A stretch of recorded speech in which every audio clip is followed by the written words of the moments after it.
he takes an envelope and he says, Mganam, this is what I have for you. Yeah. And I realized that it's his picture. Wow. It's autographed. Yeah. Beautifully, beautifully written. Yeah. There's a message. And that, yeah. And that's the last time I would see Kansas City. Wow. The last time. That's the amazing. last time I spent time with him. Where he was telling you such He told me just about everything about himself. Yeah. King David Studio Podcast. We're live. Indeed, we are. So Larry King live. Oh, at some point he used to be my inspiration, Larry King. Till today, I still use "we back." Yes. Because when he comes back from ad break, correct, he does a "we back." Yeah. But you know that he's a radio man, less so yes, TV man. TV, he's a radio yeah. man. That's why he started on radio. That's why his style is so radio-ish. He is a radio man. Wow. But of course, he's been doing television for so long. For many, many years. He wrote a book called I Don't Know How I Got Here. Because he says his life is full of interesting coincidences. Correct. Where he says, I don't know why I'm here. I shouldn't be here. He tells of a story where he was riding with his friends. They were at school. They were driving somewhere. And they saw a guy stuck in a car. They stopped to help him. And that guy was JFK. Yeah. Like he says, I have these weird coincidences in my life that don't make sense. And 8 wives later. Ladies and gentlemen, today we have someone who I know for sure will deny that he's a legend. And in our world, he remains one of the greatest radio broadcasters of our time. We have the great Wilson Nkosi, as the people of Limpopo says Wilson Nkosi. They think B Nkosi is one thing.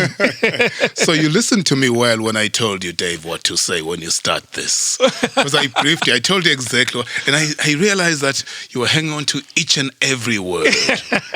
So you used all the words I told. Did I? That you're a legend. Yeah, I told you to say that. You're an absolute legend, and I said you'll deny that you're one. How do you see yourself as a legend, Wilson? Look, I don't want to sound condescendingly modest, but honestly and truly, I don't go that far. No. You don't? No, I don't go that far. No. How far do you go then? Just a lucky man. Just a lucky man. Yeah. Interesting. You use that word often. Even a few weeks ago, you sent me a text, a picture of yourself with the gang, the Radio Metro gang. Yes. Many, many years ago. It was probably in 86, 87. Correct. Because it was the new faces. And I said, wow, this is a special moment. You must be pleased. I said something like that. You said you're just lucky. I am lucky. That's an interesting way of looking at your life, because it's been a relatively blessed one. Well, thank you. I am lucky in the sense that most of my dreams have done their best to come true. Yeah. Most of my wishes have been generously granted. And some of my goals have been achieved. Yeah. And so to that end, I consider myself lucky. Maybe it's because I don't ask for much. Maybe it's your fault. Yeah, maybe, the reason why some of the dreams have come true is because I don't ask for much. I've never asked to be the president of any country. It's time. If you can achieve your dreams that easily, maybe it's time you put in a big one. I just asked to be a broadcaster. And you've achieved it. And that was given to me. Wow. And I don't take it for granted. Never, ever, ever. Every single day of my life. Yeah. I'm eternally grateful and very thankful and most humbled. What does it mean, the phrase, you don't take it for granted? To some, it may be, I respect the preparation that comes with it. I respect the audience. Before I take words out of your mouth, what does it mean to you, you don't take it for granted? It's exactly what you've just said. Yeah. Every time I approach it from the point of view that I expressed a wish and that wish was granted. Yeah. And so I have to be mindful of that and know that a whole lot of things have come together to make it happen. A whole lot of things. Yeah.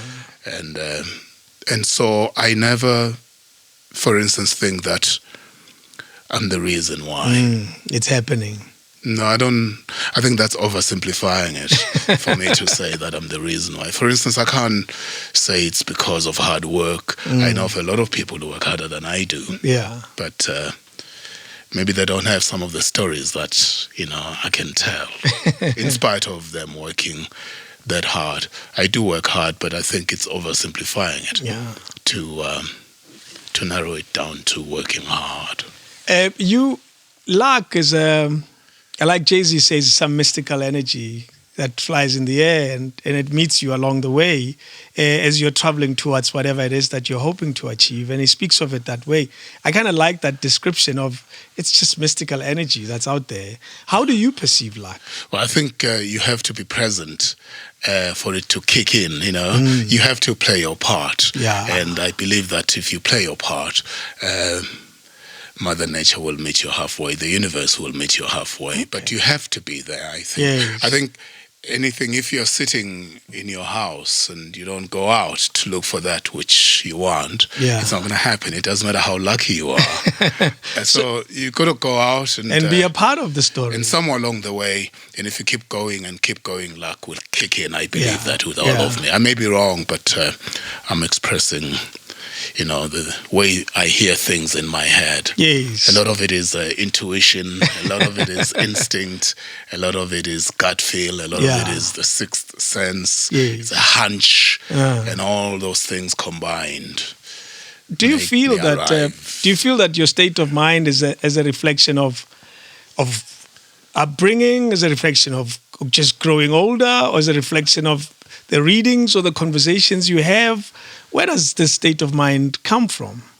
It's all those things and more. Yeah. So I don't know much, but the little that I would say I know is based on a lot of observation. I observe a lot. I'm a student of observation. It is based on listening. I listen very attentively.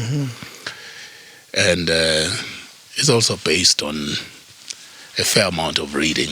All the three inform my opinions on things and the expression of views, and that's it. Yeah, nothing special. But yeah, I observe, I listen, and I read. You read, as you put it, and it's a typical modest version of your statement. And it's only Wilson would say this: I read very little.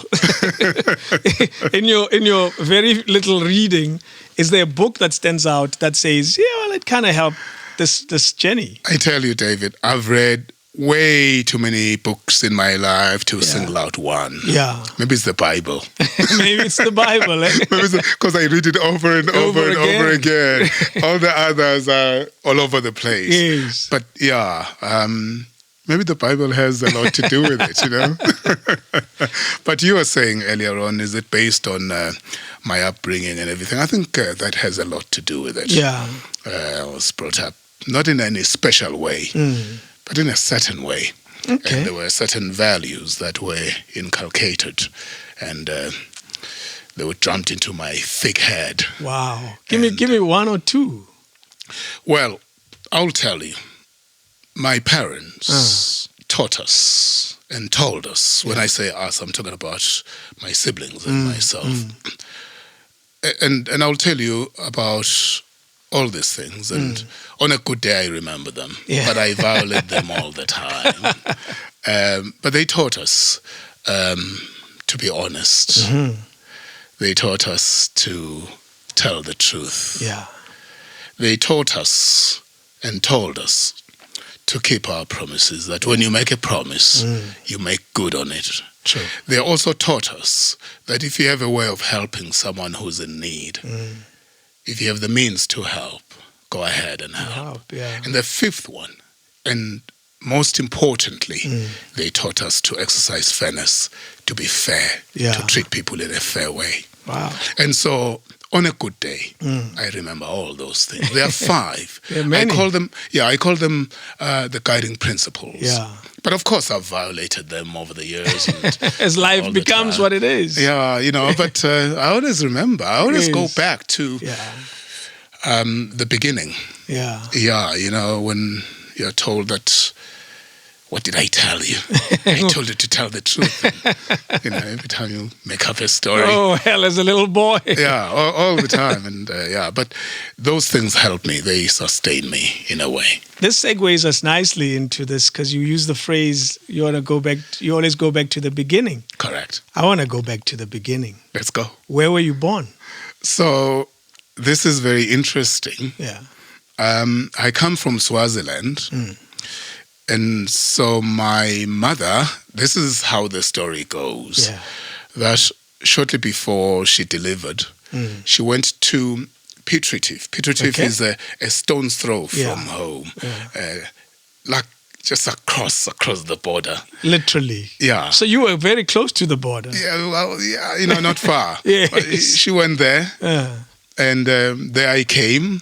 And in Parental, in South Africa. Yes, but that was very strategic. And within days, I was back home in Swaziland. You had a South African birth certificate. I am South African. Wow, check that out. What a smart mom.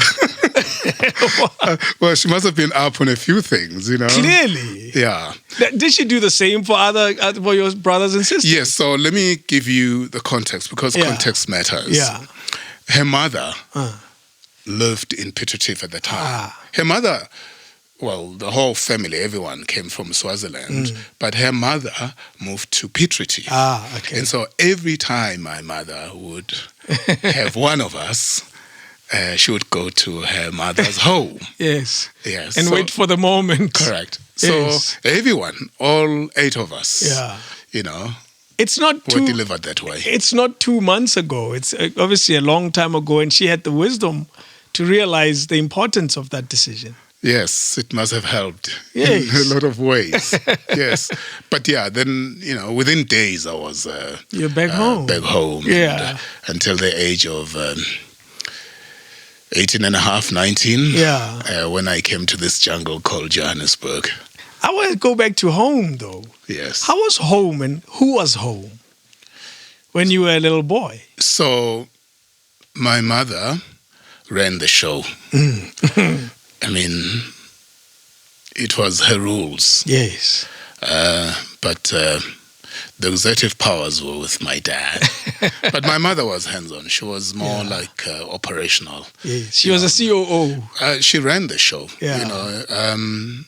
The good thing about my parents, and I say this all the time, especially my dad, they were not young. But my dad was very democratic in a way. If you felt that you had not been treated well, you would go to him. And you'll get fairness. And record your grievances. And he would listen. It didn't matter what had happened. So my parents were very different in some appreciative ways. My mother believed in corporal punishment. Jeez. She believed that whipping is the answer. She always said that there's only one medicine for a kid. Wow. It's the switch. Daddy, on the other hand, didn't believe in that. Not at all, not at all. So mom would give you some hiding without giving you a chance to state your case. And so when that happened and you felt you were not treated fairly, you'd go to Daddy Dearest and say, well, this is what happened. And he would want to know what exactly had happened. Wow. And he would say, oh, Nkosi, they just hit you. Are these people? So you didn't do anything wrong. They don't like you, Nkosi. That's amazing. And because he would know that, no, in some cases, you're just making up his story. Exactly, you're a kid. But what person would just hit you for no reason? Also, he would actually make you realize that maybe you did do something. Yeah, he would always say, so tell me, Nkosi, they just hit you. They don't like you, eh? They just accuse you. But even on a serious note, on serious stuff, if you felt that you had not been treated fairly, you could take matters to him and he would listen. And I mean, there were a few times when he would say to his wife, well, maybe things could have been handled differently. Okay, On a number of occasions, he would say that to my mother and say, maybe things could have been handled differently. But they operated as a unit all the same. All the time. Yeah. At times, if mommy started shouting and screaming at you, Dad will join in. He never raised his voice. I never heard him raise his voice. Yeah. But you could tell that he's supporting whoever he's supporting on the day. You could tell whose side he's on. Yeah. They knew each other long before I was born. So. That's for sure. You were just a newbie in the story. Wow. Are there any personality traits that you think you took from your mom and dad? Obviously, differently. Yes. So Daddy was not the shouting type. Yes. I don't see myself in that light. Yeah. He was a diplomat in the true sense of the word. I never heard him shout. My dad was my hero. Wow. Yeah.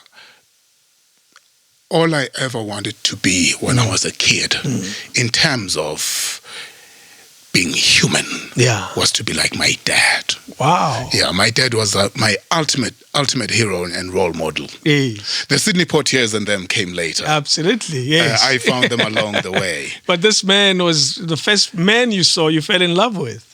Daddy was everything to me. He was my center. Wow. And so was my mother. Yeah. But more so my dad, because he never hit me.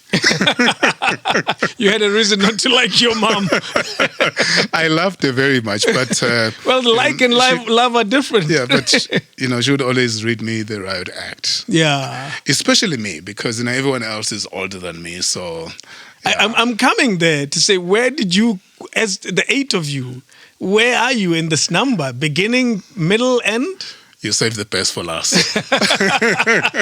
So you came in really last. I was the 8th one, yes. Wow. Yeah. So you must have been, because it's always interesting to grow up in a big family of so many siblings as the youngest one.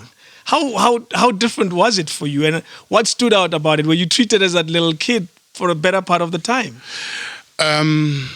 Maybe not, but there was a lot of attention, obviously, because later on in life, because the others were old. Yes. You can imagine at my age, and I had 7 people before me, 2 boys and 6 girls. Wow.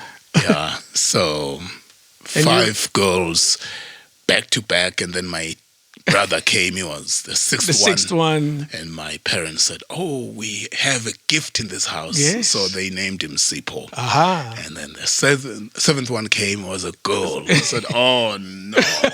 And I think I was a mistake.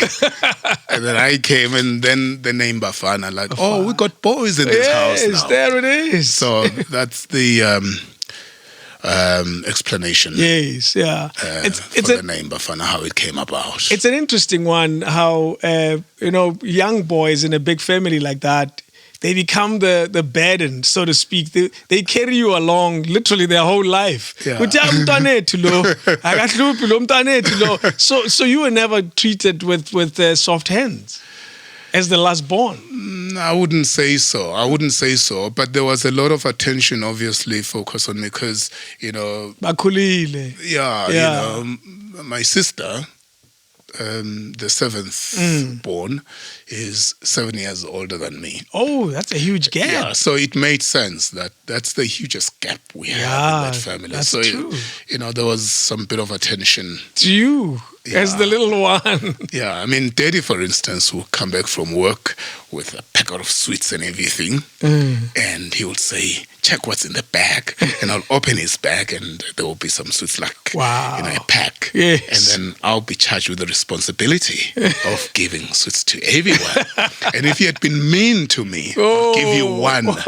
If he had been nice to me, I would give you 2 or 3. So they had to be nice to you all day? Always. I was in charge of that. Of that very small, important job. They would vouch for that because they are still there. All 6 girls are there. So they would know that I'm not making up a story. So I reach out for my dad's bag and I open it, and it's a pack of sweets, all sorts. Yes. And he says, well, give to others. And I'm like, David? Yes. And I'm thinking, you were mean to me.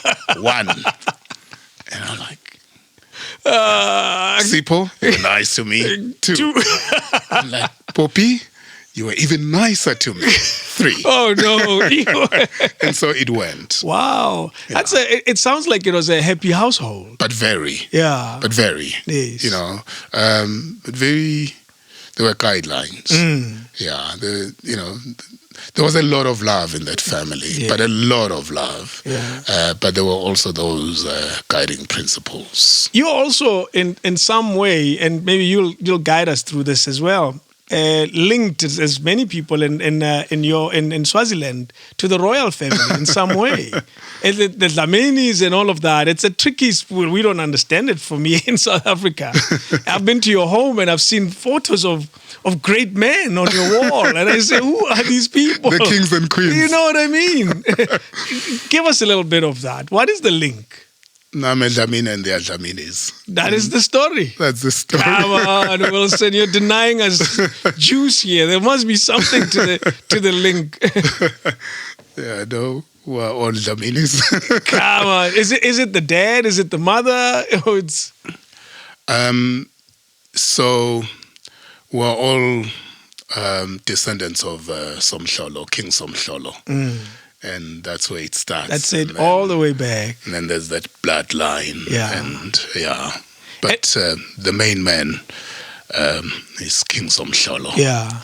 And you're very in touch with your roots. I even have a video of the two of us where you were wearing your traditional Swati attire. Yes, I put it on all the time. Yeah. On any day, just depends on how I feel on the day. Because, where I come from, you don't really put that on Heritage Day. No. Anytime you want to. You can do it. Yeah, you find a CEO. Yeah. He puts it on or she puts it on and goes to work Yes. in an office. In the corporate world, Wow. Someone wearing their traditional gear and It's common. It's not unusual. No, Yeah. I find that when I do this here, everyone is like, "What is the occasion? What's the special occasion?" That's true. No, there's no special occasion. Well, I'm semi-urban. You're not fully urban. No, I'm not fully urban. Yes, no. yeah. My ancestral home dictates that I'm semi-urban. Yeah, yeah. So that part of me stays with me. Yeah. Is who's home now as we speak in Swaziland? Who's still looking after the household?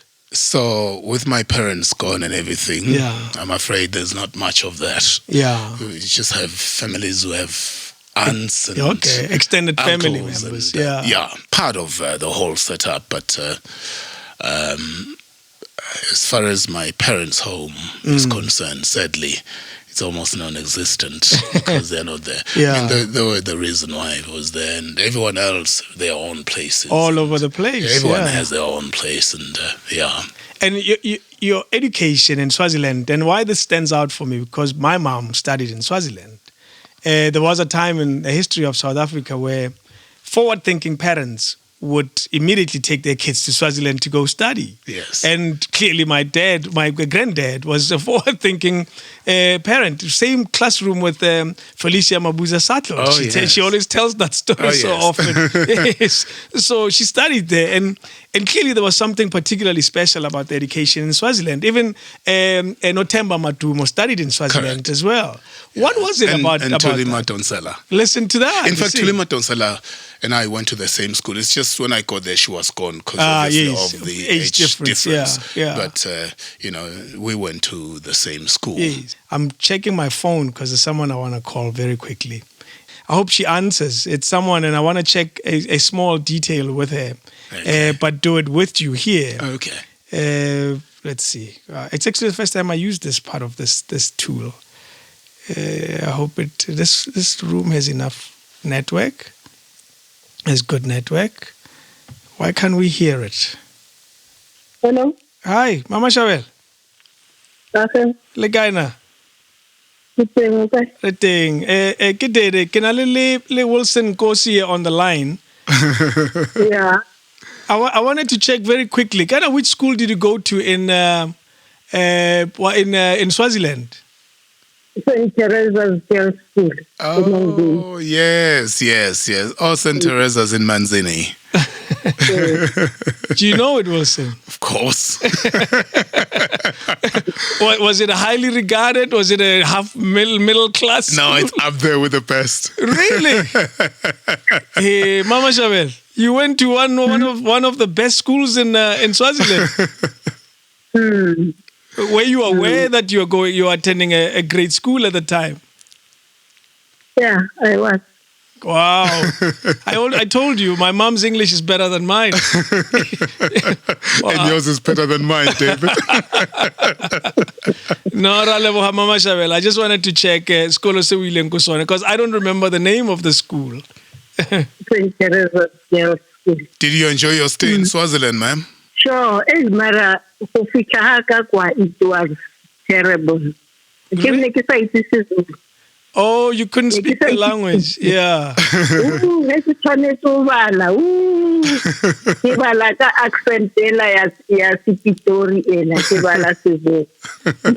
Oh no, but eventually you got around it, right? Yeah. So let me hear you speak it, ma'am. Please. Yes. Oh, good luck. Tell David that. Please tell David that you love him.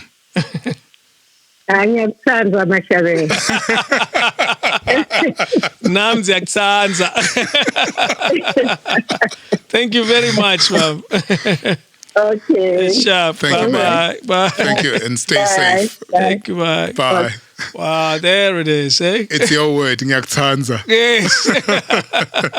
Well, that's where she went to school. Yes, now I know the school. Especially, you know the school, eh? Correct, yes. Wow, Yes. Girls High. I didn't even know much about it because it's not something she tells us a lot about, Yeah. actually. What was so special about the education in Swaziland at the time? You didn't seem special. I mean, imagine to you, because that's what you were That's supposed all to I do. knew. Yes. That's all I knew. Yeah. I heard people say it's good quality education. Yeah. Well, it's based on the Westminster system. It's Cambridge. Okay. And so I think there's a case to be made for that. Yeah. So to simplify it, it's not Bantu education. Yes. Simply And, put. Correct. Yeah. Yeah. So there must be a reason for that. But I hear people, they speak very glowingly Of that. that form of education. Yeah. And while they speak very glowingly, they use very nice words to express that glow. Yeah. The command of the English language it stands out. I know my mom loves her English. Yeah. And I can tell that she's from there, considering when she grew up and when she raised us, hey, she knows English better than I do a lot of the time. Well, that's the price you pay for being colonized. That's it. Eh? You adopt the language of the master.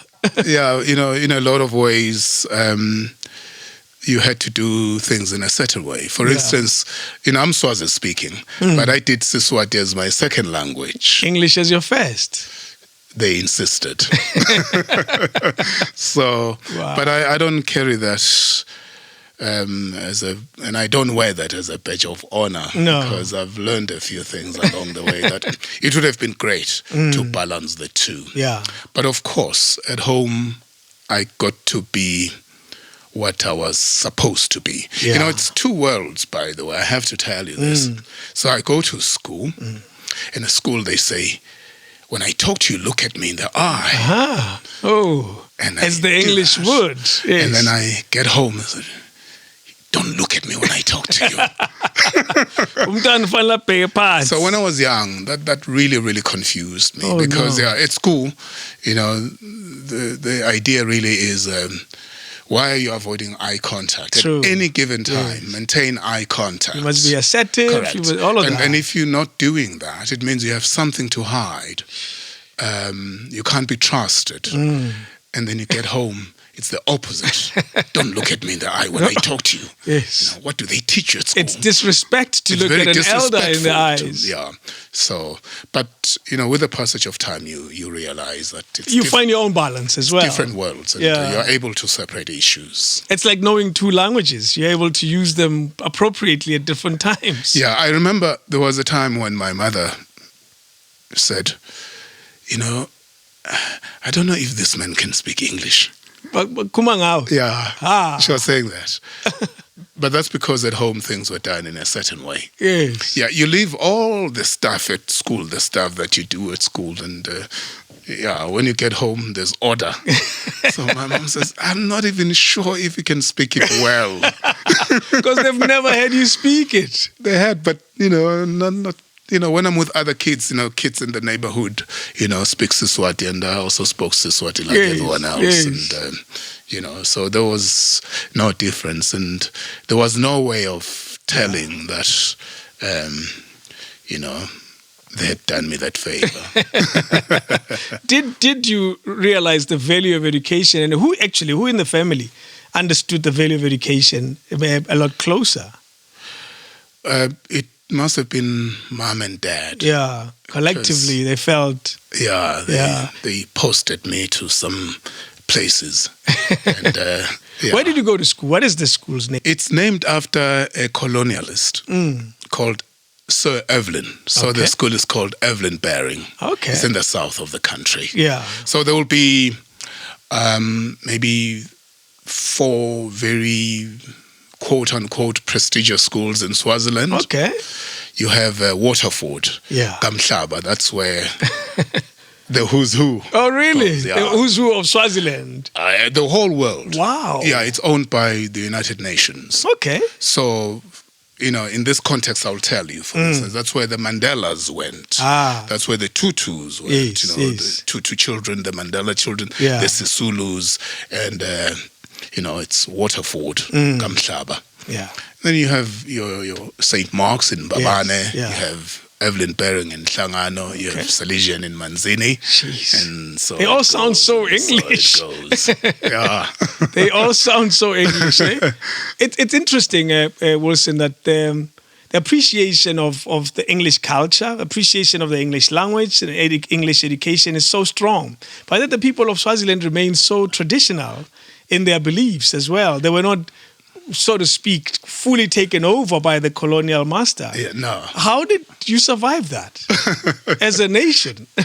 I can't really talk for them, but I think, and I'm no spokesperson for everyone, but I think the late king had a lot to do with it. He was very balanced. Yes. King Sobhuza II. Yeah. He was very balanced.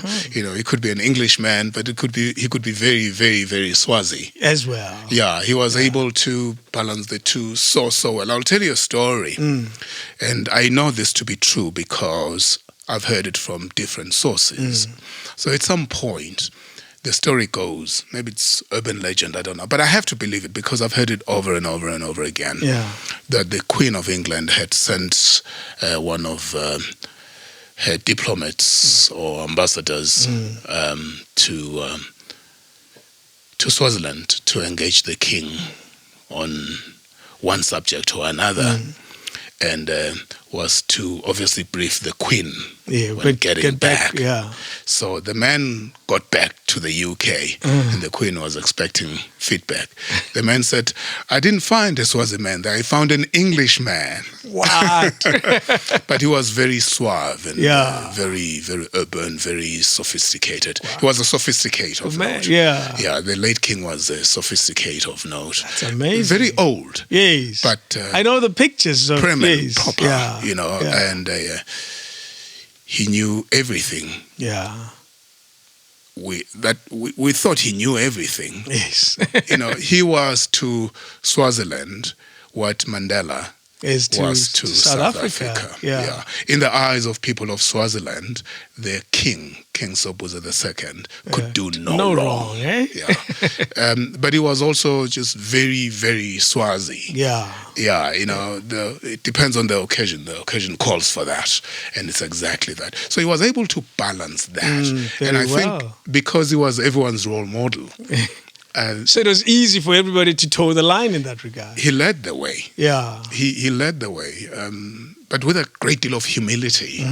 And so that is to answer your question on, they have this English system in the mix. There's also the Swazi way of doing things, and they are both strong. Equally strong. And I think a lot of it has to do with the man who was leading at the time. Interesting. Swaziland, I always said one day I'll meet a Swati woman so I can learn the language. My favorite phrase, my favorite way to say to someone I love you is in Swati. Yes. It's so smooth. It is so smooth. Kia hurata, that's what we say. No, I was listening to that. It has these Kahorata. In Swati is Zaksanza. Tsanza. I melt. I melt. Zaksanza. Sounds like you're singing to me. Wow. And you come to South Africa. Why? At 18? Was it mommy again saying... No, this was me now. Are you old enough in your mind to think this is the time? So this is the story. When I finished school, my mother was not in good health. And I was to go to university. I qualified to go to university. Yeah. But I wasn't quite sure how long my mom was going to be around. Okay. And because this broadcasting dream was shared amongst 3 people, my dad, my mom, and myself, I thought it would be great for them to see that in their lifetime. Wow. And so I didn't go to university because I wanted to pursue this broadcasting business as quickly as possible. Yeah, before anything happens. Because as I'm saying, my mother was a very sickly girl. Her health was failing her. Oh. And she wasn't young though. No, well, she was young. Yeah. You know, she was young. For as long as I had known her, she was not in good health. Okay. Yeah.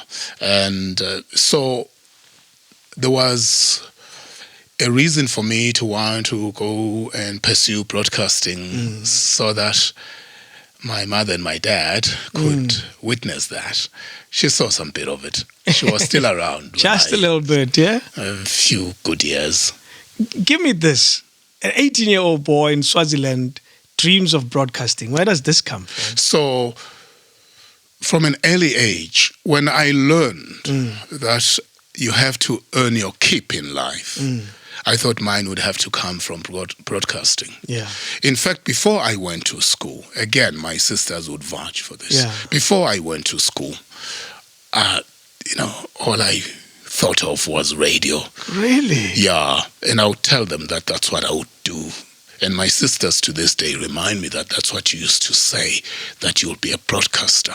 But where did you hear radio around you that got you fired up so much? I used to listen to Radio Zulu. Okay. And there was a broadcaster or a DJ called Kansas City. Of course. He inspired me. I tell you, I cannot put it into words. Yeah. And every time I would listen to Kansas City, wow, and I would feel something. Yeah. That was before I went to school. So when I went to school, I'm talking primary school. You already had this thing. I thought that's what I would be when I grow up. And that's what I would like to be when I grow up. I would like to be Kansas a broadcaster. City. Yes. Yeah. So here's a story.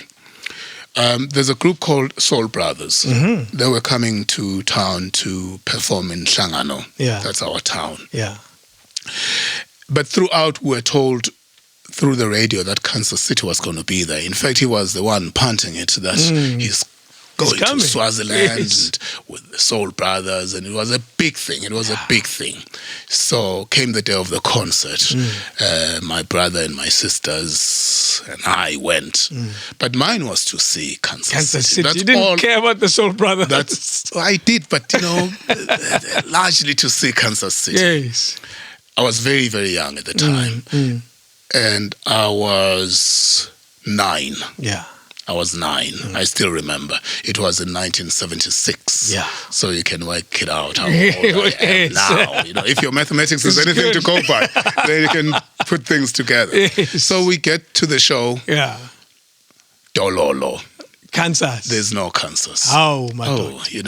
The Kansas City that I so much wanted to see is not there. Yeah. But fast forward to 1987. I'm presenting the show on Radio Metro 576. Yes. It's at about 1 in the morning. 87, second year of the station. Correct, yeah. So 1987, it's about 1 in the morning, and the phone rings, and I answer. Yeah. And the voice is, Kansas City, lo. Yo. Kansas City. And, I was overwhelmed. That's exactly what he said. He said, Kansas City lo. Yeah. I had never said anything about him to anyone. Yeah. It was my second year on radio. And so, long story short, we make an appointment to meet. And I remember it was a Saturday morning, 1 a.m. Okay. You were doing a show in the middle of the night. Correct. Yeah. And he was in Johannesburg at the time. He was doing a show on television called TV2 Ngomgqibelo. Correct. Yes. And so we made an appointment to meet, and I went there during the day. I must say that I finished work at 5 in the morning, and I had an appointment with him in the afternoon. Yeah. I didn't sleep. You didn't go home. Well, you went home, but you didn't. I couldn't fall asleep. So I get to the TV studios here in Auckland Park, and he sees me. He runs to me, and he gives me the warmest hug ever. But for the longest time, Wow. it was like we had known each other forever. Wow. But forever. Yes. And we didn't exchange pleasantries. It was like we had known each other forever. Yes, it was one of those. So here's the story. Kansas City comes to Johannesburg once a month to record this TV show. TV2 Ngomgqibelo. And every time he comes to Johannesburg, he tells me that he's coming. Yeah. And I go to his hotel room, and we sit there. Yeah. For all the years that I knew him, he never wanted me out of sight. Yes. So when I met him in 1987, Kansas City, the story of Kansas City to this day, it's too big for me to tell. And so I don't tell the story, but I will tell the story because it doesn't sound like it's the truth. It sounds like it's made up. So I don't tell Kansas that I've always admired him, not at that time anyway.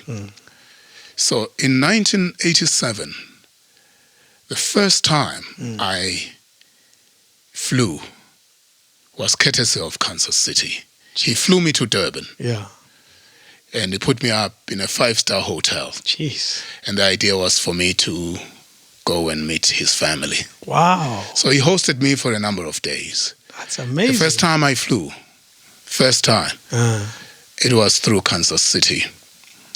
And he stayed in this 5-star hotel and everything was on call. Yes. And he was responsible for that. I spent time with him. Then he said he was getting married. Yeah. Second wife. Okay. And he says, I would like you to be my best man. But this was not in Durban. This is as he comes to Johannesburg for the shoot. Yeah. But still in 1987. And he says, so I was in his hotel room and we're just chatting. And then he says, Mganami, which that's what he used to call me, my friend. I would like you to be my best man. I'm getting married. Wow. And I'm like, who, me? To be Kansas City's. I mean, surely there's people you know. But that's exactly what I said to him. There are I other said people. to him, you have Bodloza, you have VVO, you have many people. Friends from home, whatever it is. Many people. Yeah. I mean, here I am. How on earth do I become Kansas City's best man? Yeah. So I said, no. There must be people that, you know. Yes. And people who even qualify to be your best man. David, let me tell you, and I'm saying this with my hand on my heart. I was not trying to be modest. I was being honest. True. That I did not see myself deserving of role. that. Yeah, deserving of that. It was role. too big a role for me. Yeah. It's not to do with low self-esteem or none of that. Yeah. None of that. Yeah. But you have to know stuff. Yeah.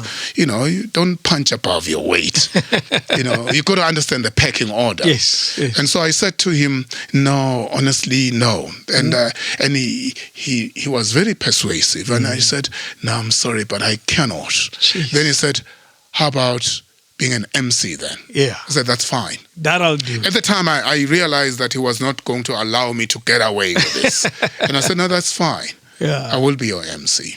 Wow. So 1988, we went to KwaZulu-Natal. I was his MC. You probably have the photos, eh? Yeah, I have some. So talking about pictures, now that we're talking about pictures, and I'm not going to make the story long. In 1996, I think it was, 1996, I think he passed on in 1996. He tells me he's going to be in Johannesburg, and as is always the case, I go and I spend time with him. But this time round, he was not working. He was accompanying his wife. Okay. His wife also used to work for the SABC, the second wife. She was a makeup artist. Okay.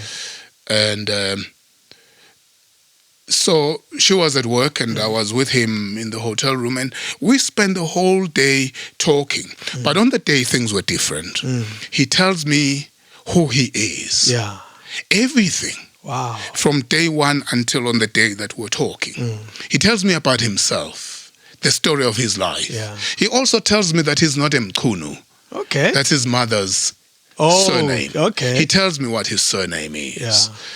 And he tells me the whole story, how it came about, how he started on radio. He goes on and on. He tells me that he went to Amanzimtoti College of Education with Nkosi. To go study, to be a teacher. With Mr. Hadebe. Yes. He says they were together. So he tells me the whole story and how he started on radio. Late in the afternoon, and I'm saying to him, well, I got to go now. And then he reaches for an envelope in the drawer. Yeah. He takes an envelope and he says, Mganam, this is what I have for you. Yeah. It's sealed. And he says, open it when you get home. Okay. I respected that, but I was very curious, wanting to know what's in this envelope. And so I would have opened it at reception. Yeah. So I went, and I was hoping that it's not a paper bomb. Yeah. Hey, we're living in those times. So I open it. Yeah. And I realized that it's his picture. Wow. It's autographed. Yeah. Yeah. Beautifully, beautifully written. Yeah. There's a message. And that, yeah. And that's the last time I would see Kansas City. Wow. The last time. The last time I spent time with him. Where he was telling you He told me just about everything about himself. Yeah. Just about everything. Do you looking back, well, I believe in a lot of energy and power and all of that, and a law of attraction, that you can attract the things you want in your life. Looking back, why did he have such a liking for the young Swazi guy who's in South Africa wanting to be a DJ? I don't have all the answers to all of life's questions, David. Yeah. I honestly don't. Your guess is as good as mine. Yeah. I can't explain it. It's bigger than me to understand. I'm not privy to some of the mysteries of life. And that phone call when he made? That is bigger than me. Especially given the fact that this is one man I admired. I said earlier for the longest time. I said earlier on, my dad was my ultimate hero. Yeah. But outside of my dad, then there were the Kansas Cities and the Jomosonos and a whole lot of other people along the way. But Kansas City, as far as radio is concerned, was everything to me. So Kansas City comes to our hometown. I go to the concert. I don't find him there because he didn't come. But life, as fate would have it, gives me Kansas City for many, many, many years. And as I'm saying, and I'm not exaggerating, Kansas City never wanted me out of sight. He wanted me by his side throughout his journey on earth. There are things that I won't go into here, but I've never understood why he felt the way he did. And you never saw the need to even ask, because it was what it was. Yeah, it was too big a moment for me. And that whole period, I said to you earlier, I don't take things for granted. And the interaction with Kansas City for me to this day, when I tell that story, it's like it's made up. Yeah. Because this is I promise you, Dave. He was such an icon. I believed in him. Yeah. I remember being young, very young. And to this day, I remember some of the things that he would say on air. Word for word. To this day, I remember his links. Wow. At the time, I didn't know they're called links. It was just a guy talking on the radio. And I remember that. And then when I went to high school, I was introduced to, well, shortly before I went to high school, I was primary school, but later years. Yes. I was then introduced to Springbok Radio. Okay. And there was a guy called David Gresham. Yeah. The gruesome Gresh. Uh-huh. Your love even grew. So it's Kansas City and it's David Gresham. Again, I come here. Springbok Radio had shut down. Springbok Radio shut down on the 31st of December in 1985, and Metro started in 1986. Yeah. But he was doing radio still at the SABC. They had a radio station called Radio Orion. Okay. Late at night. And, but he was continuing with his programs. And I walked into his studio. Well, that is when David Gresham. When you're already here now. Correct, yeah. Working for Metro. Correct, yeah. I just started on Metro 1986. Yeah. And we exchanged pleasantries. And then he tells me, but I knew this because with people that you like, you read a whole lot of things. That's true. You're interested. Yeah. And you're interested. And, I knew that he had attended school in Swaziland, St. Mark's. Okay. One of the schools I mentioned. Yes. And so, he called me his homeboy. To this day, David Gresham refers to me as his homeboy. I don't even think he knows what my name is. Of course he does. Now he does. But, again, he just took some liking in me. Yeah. And I've known David Gresham since 1986. And to this day, he's homeboy this, homeboy that. And, it's been great. I have to tell you one story. And I'm not going to make it long. That's okay. I loved football when I was a kid, like any other kid. Yes. I loved soccer. And my soccer hero was Jomo Sono. The great Jomo Sono. I loved Jomo Sono. So there was a time in the 80s when Orlando Pirates were going to be playing in Ermelo. Ermelo is a town in Yes, Mpumalanga. it's in Mpumalanga, yeah. It's not very far from Swaziland. Yeah. And here's something interesting. My first ever job interview after I finished at university was in Ermelo. Really? Yes. There's a result. It always stands out. Yes. So Orlando Pirates were coming to Ermelo. Yeah. So I'm in Swaziland. And I wanted to see Jomo Sono, not Orlando Pirates. I wanted to see Jomo Sono. Yeah. So my brother-in-law, and a few people were going. Yeah. And I wanted to go. I didn't have a passport. Oh, hell. Because of my age. Yes. So my name appeared in my mother's passport. But there was no way that my mother was going to go for football. So I missed out. But when they came back, I was asking them about Jomo Sono. All I wanted to know was Jomo Sono. Yeah. Tell me about Jomo Sono. And they were telling me about the whole match and everything. I kept saying, and Jomo Sono? And I wanted to know about Jomo. Yeah. That's all I wanted to know about nobody Jomo Sono. Else. Yeah. So on the subject of Jomo Sono, my dad would ask me to do something, some chores. Yeah. And, as a kid, you don't want to do that. Then he would say, no, then you're never going to be like Jomo Sono. You'll never be like Jomo. Then I'll get up and do it. So it was always his way of getting me to do stuff. Something. He would say, please do this. And he could say that I'm not keen. And then he would say, no, I don't think you'll ever be like Jomo Sono. I'll get up immediately to do it. What was it about Jomo Sono? We all know he was an amazing legend, but what is it about him that that made you fall in love with them so much? And come to think of it, I mean, at the time there was no TV. Well, that's why I'm getting there. So you would hear these on radio. Yeah, there's something I can't put it into words. Yeah. As I said to you earlier on, if I had all the answers to all of life's questions, I would answer that. Yeah. I had no idea except that I believed in Jomo Sono. Yeah. Jeez. So fast forward to 1987. I'm booked to do a voiceover in a studio in Sandton. Yeah. It was to do with shoe polish. Okay. I walked into the studio. I'm with Jomo Sono. Sure. Jomo Sono was at the time endorsing that shoe polish. So it was his baby. As a sportsman. Yes. Correct. Yeah. Absolutely. Yeah. And mine was to read the payoff line. Yeah. This was in 1987. Yeah. And I'm like, oh.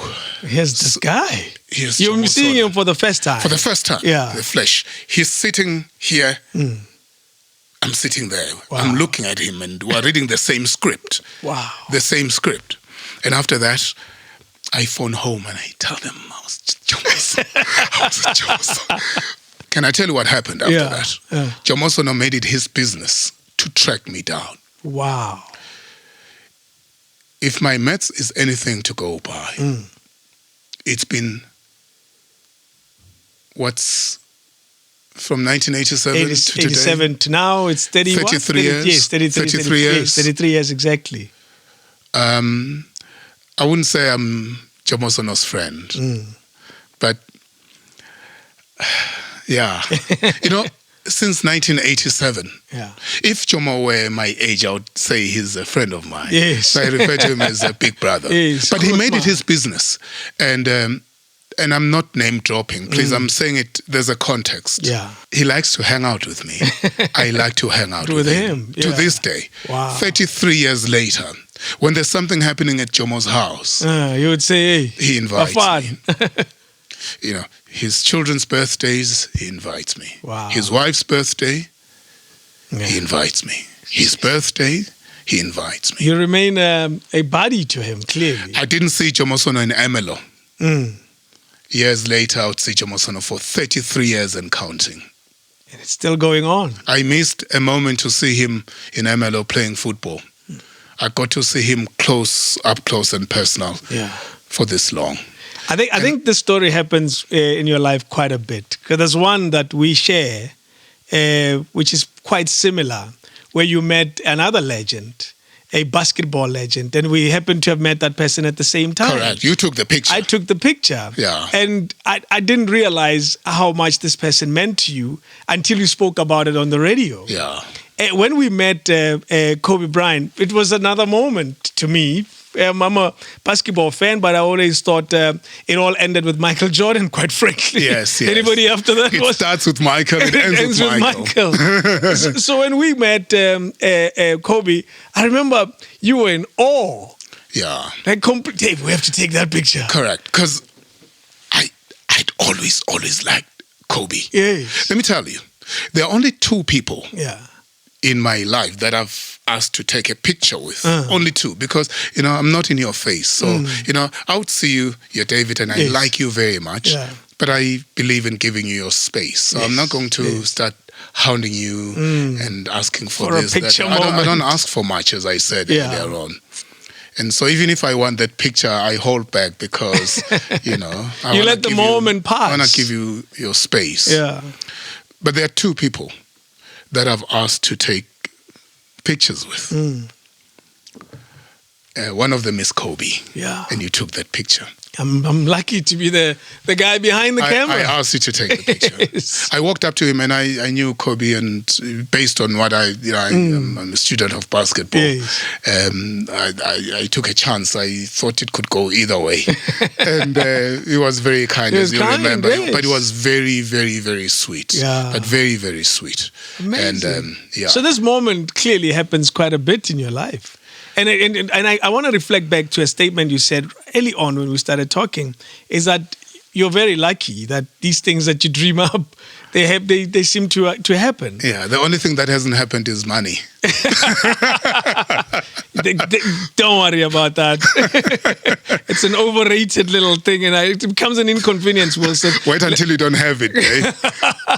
I think the reason why you're saying that is because I don't if you didn't have it, let me tell you, you would know how important it is. I guess the perspective is very different, but I guess you have to have an extra $100 to realize that it comes with a burden as well. You know, Yeah. and that's the problem with it. More money, more problems. It's exactly the statement. You know, I didn't say it. The notorious PAG says that. You said it, yes. I want to go back again to your coming to South Africa to fulfill a dream.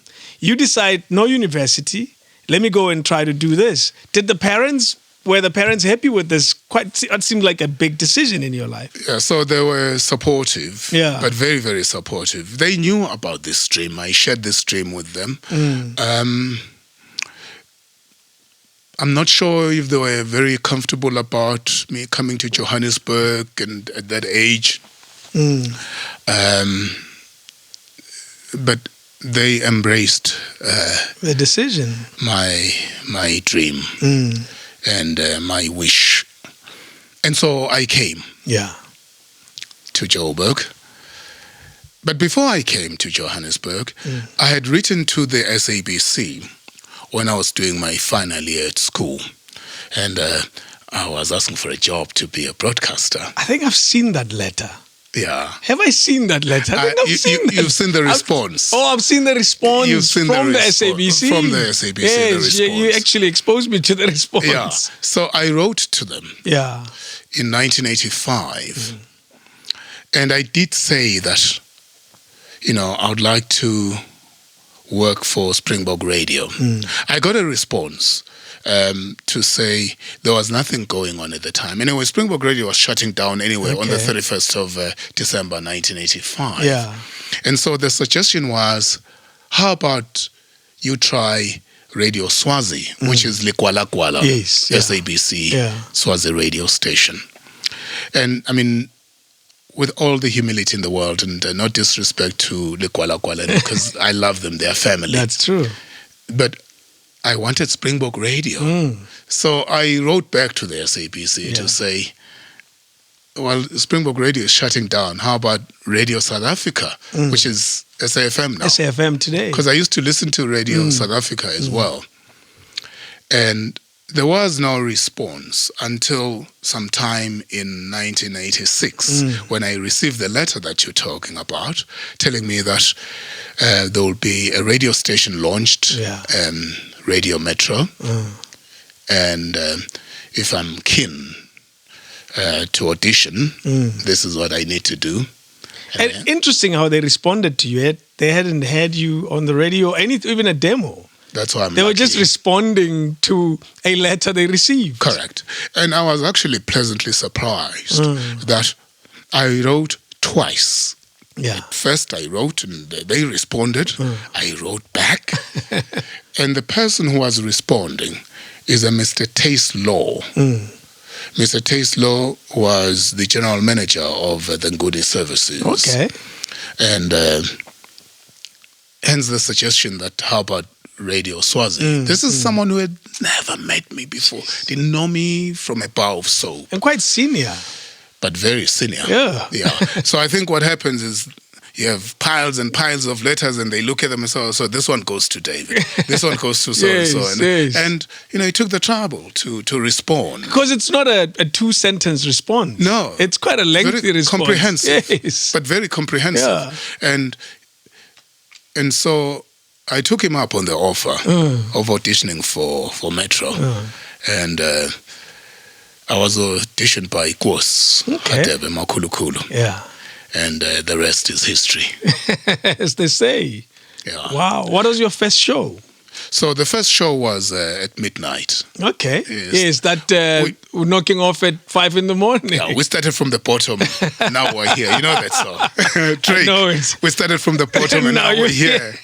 Well, there's the bottom, there's here, and then there's there. So the interesting thing about it is you were a young boy. You were 18. I was 19 then. 19 at the time. Yeah. What do they see in this because everybody else was older than you. They were getting guys who were working, like full-time jobs. Yes. Abo Treasure Shabalala and all the rest of them. What did they see in this young boy from Swaziland, in your opinion? You'll probably say you don't have an answer to that, but there must have been something that said, hey, come and try out. You're young, but you can do this. I have to assume that they must have seen potential. Yeah. I didn't have any experience. At all. I mean, when Metro started, it had heavyweights, True. but big-name broadcasters or DJs, and I was an outsider.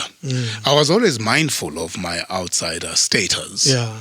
Here I was with people that knew each other and one another. You know, they had known each other. Just about everyone who was there knew that this is so-and-so, and their paths had crossed. True. Including the people who came from Radio Bob in the form of Timothy Modise and Lawrence those early Dube. days, yeah. But you also had people in Johannesburg, you know, the Shadow Twalas, you know, the Treasure Shabalalas, you know, the Lucky Ntulis, the Mishma Betlas, the Sheila D's, Grant Shakwane, and the Tom Patswe, Boogie Harry.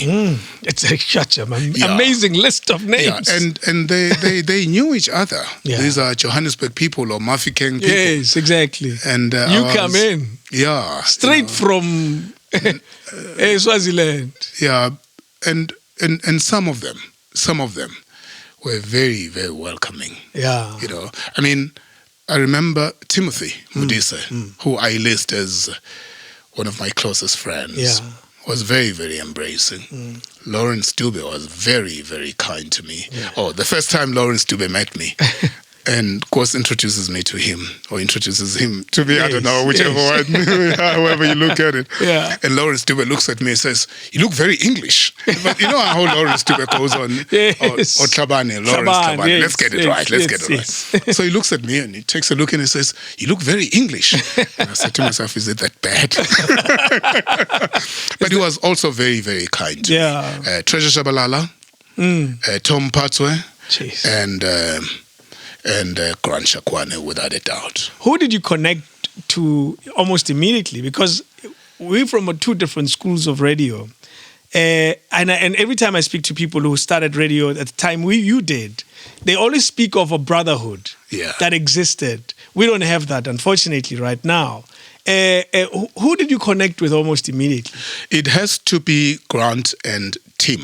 Yeah. In the case of Grant, I don't know. Pretoria boys. Yeah, I don't know what it led to that. Tim, it's because he and I were working the same slot. Okay. So we're alternating. You know, there'll be times when he's on at midnight, and you know, I come in and in fact, my first show, Tim and I used to work together, and you know, co-presenting and all the rest of it. So naturally, there will be that connection. Yeah, but Tim is my spiritual brother. You know, he's as you know, age gap again. Yes, but you know, but I admire him. Yeah, you know, he's my radio hero. He really is. Yeah. Grant Shakwane, the first time I met him, it was in Nkosi's office before Metro started. A few days building up to Metro. Yeah. And I walked in, and Nkosi introduced me to him. Yeah. And he just took some liking in me. Yes. I cannot put it into words, but I would later learn that we share the same birthday. Oh, that's probably why. Yeah. And, but you know, Grant, you've interacted with him. The easiest soul you'll ever meet. He has to be just one of the nicest people you'll find in this business. No airs and graces. Nothing at all. So I remember years ago, in fact, it was in 1992. I remember this. I happen to remember a whole lot of things. I realize. You remember dates. Except what I have to remember in an exam room. That I don't remember that. When did the what's that? The Afrikaners come to South Africa? So I remember all the things that I don't need in an exam room. Yes. When I walk into an exam room, I forget everything. Oh, hell. So 1992, and Grant Shakwane decides to come to our home. At the time, we lived in Midrand. Okay. I think I remember that home, yes. Yeah. The home that had a pool inside the house. I must be right. Correct me if I'm wrong. It was my parents' home. I remember that home. So he had come to meet my parents. Yeah. And, I remember he was working in the afternoon. When he finished, he drove straight home. And there he was with them, and he was speaking broken Siswati, and they were loving it. But they were loving it. Yes. Until the end. Yeah. They would always ask, "Where is Shakwane?" Oh, he left an impression. Yeah, they would. Whenever they were in Joburg, they would ask. When I would go home, they would ask, "Where's Shakwane? Where's Shakwane?" Because he was there with them, and he was going on. You know how grand Shakwane goes on, is. and but it was just going on and on, and some broken Siswati. But they love that. Yeah. They love that. That's amazing. That's grand. So those are the people that got on very well. Yeah, almost immediately. Eh? Did you Immediately. feel like the young one in the team? Well, there are some colleagues that didn't believe that I deserved to be there. As it would be. Yeah. Like everywhere else, I guess. Yes. Yeah. In fact, I know one colleague who went to Nkosi and asked that I should be let go of because I don't deserve to be here. Wow. That's crazy. Yeah. But he would later come around. Yeah, okay, yes. He would later... But a lovely, lovely guy. Yeah. I don't think he was being mean. Maybe in his heart of hearts, he honestly believed that I was not cut out for this. Okay. And you are, hey man, this guy is dropping the ball. And I held no grudges. But, I know this. And it's not a rumor that, he went and asked us about me and why I'm here. And his point was, I don't have experience. Yeah. And Metro is about big name DJs. Seasoned. And what am I bringing here? Yeah. It's very clear to me. When I apply logic, I come to the conclusion that Nkosi obviously did not buy what he was saying because I'm still here. So you're the longest lasting member. So Nkosi kept me. Yes. But as I say, the very gentleman that felt that way would later embrace me. In fact, he would say a lot of good things. So he probably was very genuine and very sincere. But you know what they say, Dave? Even the Holy Book says this. And Bob Marley has a song to that effect, borrowed from the Holy Book. You know the story of the stone that the builder rejects that ends up being the head cornerstone of the building. Jeez. Holding the holding it together. strong, yes. Yeah. I generally don't like moving from one story to another, but the statement you just made as the stone that was once rejected or not seen very highly, Wilson being Nkosi today remains the biggest show on Metro FM. And the crazy as that is, on a Sunday morning, you command the biggest audience on radio. And not for the last 2 weeks, for a long time. And I look at that and I say, what? We can only dream of that. Well, thank you, David. You do it well. And it's actually quite interesting how you put it. You remain now the stone that holds the fort. Because as radio people, we may not see this easily. We contribute to the station's numbers. Yeah. You bring your 2, I bring my 3, and somebody brings their 10. Yeah. And you bring millions of listeners to Metro FM's total audience. Yes. And for that, if I never say it, well done. Congratulations. Well, thank you, Dave. That makes you a legend. You're very kind. Let's go back to your first day on Metro. Yeah. How was that day? So I go in at midnight.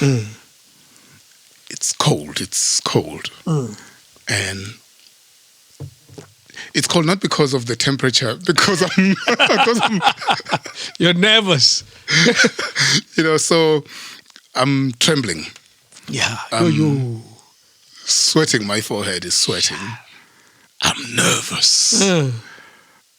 But it worked. My first song was United in Love, the Commodores. Amazing. You still remember. That's correct, yeah. United in Love, the Commodores. Did you guys go through training prior? You must have. in my case particularly, everyone did, but especially me, before Metro took off, I went through that because I had no idea how this is done. Nothing is. No, I had no point of reference. The only one was Kansas, and Radio Springbok. Yeah, in fact, when I came for the audition, I was seeing a radio studio for the first time. Wow. Yeah, for the very first time. Yeah. And that's it. Now, I'm forever indebted to the people who gave me a fighting chance. Yeah. The people who gave my dream a fighting chance. That's true. Mr. Taslaw, the then general manager, and Nkosi, who kept me in the system. Yes. And along the way, there have been people who have come along and the go. way. Yeah. They felt I should be there. So all the people that felt I should be given a chance, and those who felt I should be kept in the system, including the current management, by the way. That's true. King Anthony, our program manager, and our station manager, Sibling, because I serve at their pleasure. Yeah. So, I mean, I've served just about every administration there. You have. Not just about every. You've served every administration. You can't trust such a person. They know too much. But not only that, I mean, the question is, but so you worked with so and so, and you're still here. How can all the managers think you're keep okay? you? Yeah. How on earth does that work? That all the managers keep you? Can't be trusted. That's amazing. Yeah. You haven't always done a weekend radio.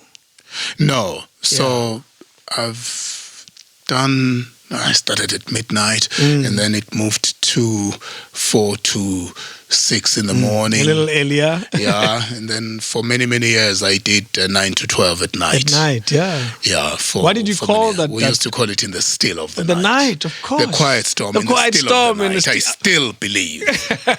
We used to say that. How can I forget that? That show, even if I have to say so myself, and I'm saying it with all the humility in the world, was bigger than television at that time. Wow. 9 to 12 at the time. With Spike. That radio show was bigger than the numbers on television. Wow. Imagine that. Eh? Yeah. That's power. It was a big show. Should I say that it was also bigger than some of the daytime shows? Well, you're bigger than some of the daytime shows now. Let's talk about who you took the show from. Did you take it from Treasure? Because remember, he was doing Treasure Goes Trucking and all of that at the time. Yes. So what had happened was from Treasure, the show went to Shadow Twala. Ah, of course, I remember the Shadow time. Yes. I was in Durban. It was in the 90s. Correct. Yes. It was in the early 1995. 90s. Yes. Uh-huh. So Shadow was doing it in 94. Yeah, I remember that so well. I was at school. And up to 95, it was done by Treasure. Up to 94. Then Shadow came in. Yeah, because I remember because Grant was our station manager at the time. Yeah. So 94, Treasure vacated that seat. And Shadow came in 94. Yeah. And then I took over in 95. Okay. And it's amazing how she only did it for a year, but it's a year that stands out quite sharply. Yeah. She made an amazing contribution as well. Everyone did. Yeah. Everyone. And people continue to. Absolutely. Yeah. It's a beautiful space to be in. Do you remember the stardom that comes with the job that you were doing? Because you were working with superstars. From day one, you were exposed to these big people. Were you aware of what comes with this job? Yeah, we had people like, for instance, Boogie Harry. I mean, he was big. He was larger than life. Absolutely. He was way ahead of his time. Yeah. Was a star. In 1986, he was a star. There were nightclubs and would go There was the countdown. I remember the countdown. Yeah, Razzmatazz. Yes, it's in Hillbrow. The countdown was actually owned by Boogie Harry's family. Okay. Yeah, and so there would be festivals, concerts at Fun Valley, among other places. Fun Valley, again, owned by Boogie Harry's family. Wow. But big, big. And so when you go to these shows, you realize that you are in the company of greatness. Yeah. And, there was a place called Share World next to Nasrec. Yes, with the water thing. There would be huge shows there. Huge shows, Sanko Mota performing there. And a whole lot of other superstars, Sipho Hot Sticks Mabuse, but massive. Yeah. And I would say that these are big stars. But 92, then we had a big star. Who was that? In the form of one Bob Mabena. Oh, I tell you. He rewrote the script. Tell me how he rewrote the scripts in your view. It's something that we hadn't heard on Metro when he took over. Yeah. The story goes that the idea behind getting him was to shut down Kansas City of Nkosi FM. The person who got him was Nkosi. Yes. From Radio Bob. Yeah. When he came in, he took over from Timothy. Timothy was doing that show. Yes. But Timothy, a bit more formal and, more of a broadcaster than a DJ. But then Timothy... Was the afternoon drive, eh? Correct. Yeah. And Timothy then moved to talk. When Bob came, Timothy moved to talk. To the Jungle Fever. Early evening talk. Used to call it the Jungle Fever, the mother of all shows. I know. So Bob Mabena took over the afternoon. I tell you. Wow. Oi. But he ran with it. He did. A lot of people, and I know this because a lot of colleagues felt that Nkosi favored him, that he got preferential treatment. But he was a star. That's what happens with a star. You have to accept. Yeah, that's what happens with a star. I know that some colleagues were not very happy. Yeah. They really felt that, he was getting away with too much. Yeah, he was getting preferential treatment. Whether that is true or not, I don't know. But if it is true, it can be justified. Yes. Because he came with stardom. To this day, I still say he was our Michael Jordan. Metro, eh? Yeah, Bob Mabena was big in the afternoon. Do you know, I still remember listening to Bob so clearly in my mind. And that's when I fell in love with the idea of wanting to work for Metro. Yeah. That's when Bob was on Metro. Yeah. I see when you guys were there. I see when Timothy says we all loved them. Yeah. But Bob Mabena for me was the same way you said Kansas. Yeah. I said, I want to be like that man. And there's a whole generation of us as radio broadcasters that would mention Bob Mabena the same way you mentioned Kansas. Yeah. Exactly the same way. I rate Mabena very highly. Yeah. In fact, there was a time when Metro was about Bob Mabena, Tim Modise, and the rest. We were the rest. Well, I came in third. But you were the rest. We're the rest. No, I didn't come in third. Maybe fourth. Because there was Lawrence Dube. Of course, Chabani, course. So there was not in any particular order. True, yes. But, there was Lawrence, there was Tim, there was Mabena. They were hot. And then others. And there you were. When they read a poster, when they read a promo for a festival, they say, "Kuzabe kuno Bob Mabena, Lawrence Dube, no Tim Modise, and the others, and many more, many more." You were many more. I never thought, and I'm being very honest with you, I never thought it should be me.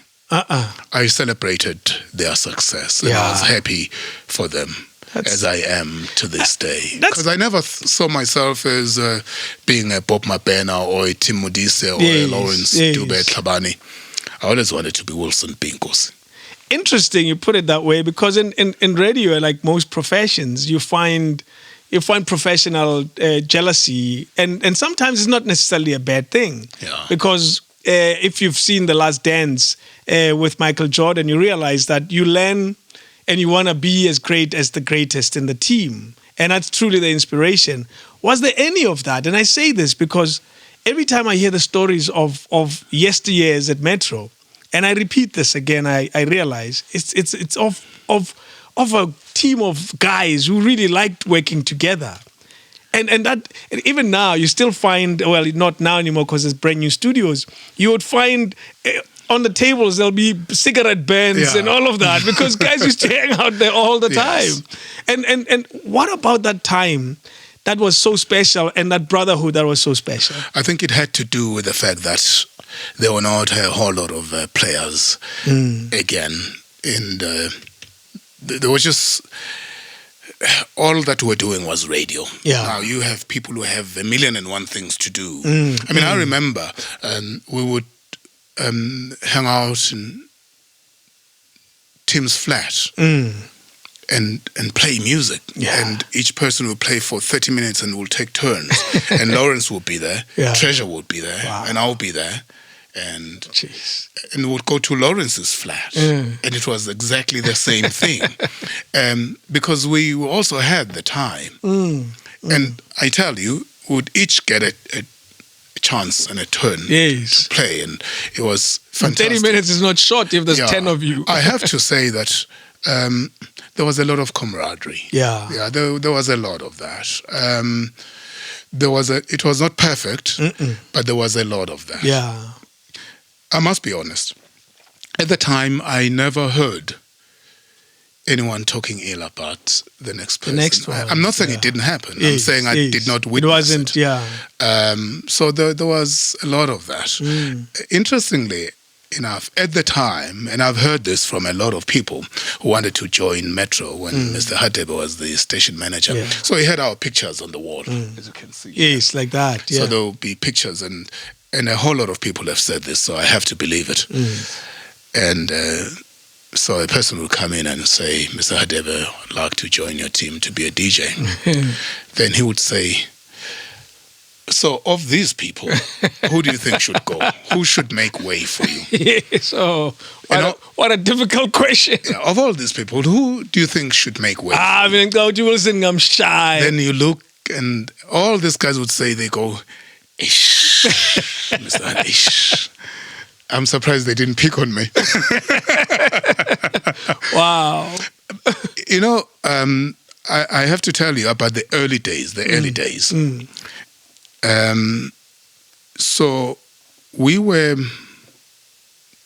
getting paid the same rate per hour. Every person. Unlike now. It's a different time now. The difference at the time had to do with how many hours you were working. But the rates were the same for everyone. And I remember in the late 80s, Lawrence Dube Tlhabane wanted more money.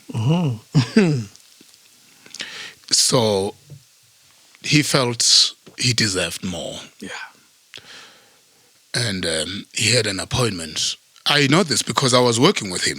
You know, when I was working 4 to 6 in the morning, he was working 6 to 9. Yeah, he was doing breakfast. So I would stay the first hour with him and co-present with him until 7. So we got very, very close. I mean, we were very, very close. And so he wanted more money. So he went to Mr. Hadebe. Mr. Hadebe was our station manager, you know, and then referred the matter to the general manager, Mr. Law. So Lawrence comes in one morning, looking very suitable in a suit. To negotiate. But looking very, very suitable. Beautiful suit and everything. So after the show, he's meeting Mr. Law. He meets Mr. Law and Mr. Hadebe. The following day, he reports back to me. Didn't have to, but he was kind enough to tell me. He says, he told Mr. Law asked him, so how much are you looking at? Exactly. He quoted a figure. Mr. Law said, what? Even Kansas City doesn't get that much. Hey, man, he thought he deserved it. So it goes back to who this Kansas City person was. I mean, the general manager said, no way. Said, even Kansas City doesn't get that. Doesn't earn that. He must have gotten something out of that meeting. Yes, no, he came all right. He came all right. It was okay. Do you know? I want to talk about the time because you know the story of Metro probably better than anybody, and you've been in those corridors for so long. Was there ever a time when you wanted to work for anyone else? No. Never. No, I'm a child of Metro FM. Yeah. Maybe it's because no one has offered me a job. I'm about to ask, has anybody ever called to say, Willie, wouldn't you want to come hang out with us here for a minute? Well, I wouldn't use that as a bargaining tool, So the people who run Metro, by the way, from Mr. Hadebe's day to King Anthony today and Sibling, they will all tell you, without any exception, that I've never asked for money. Never? No. Yeah. I've never asked for money.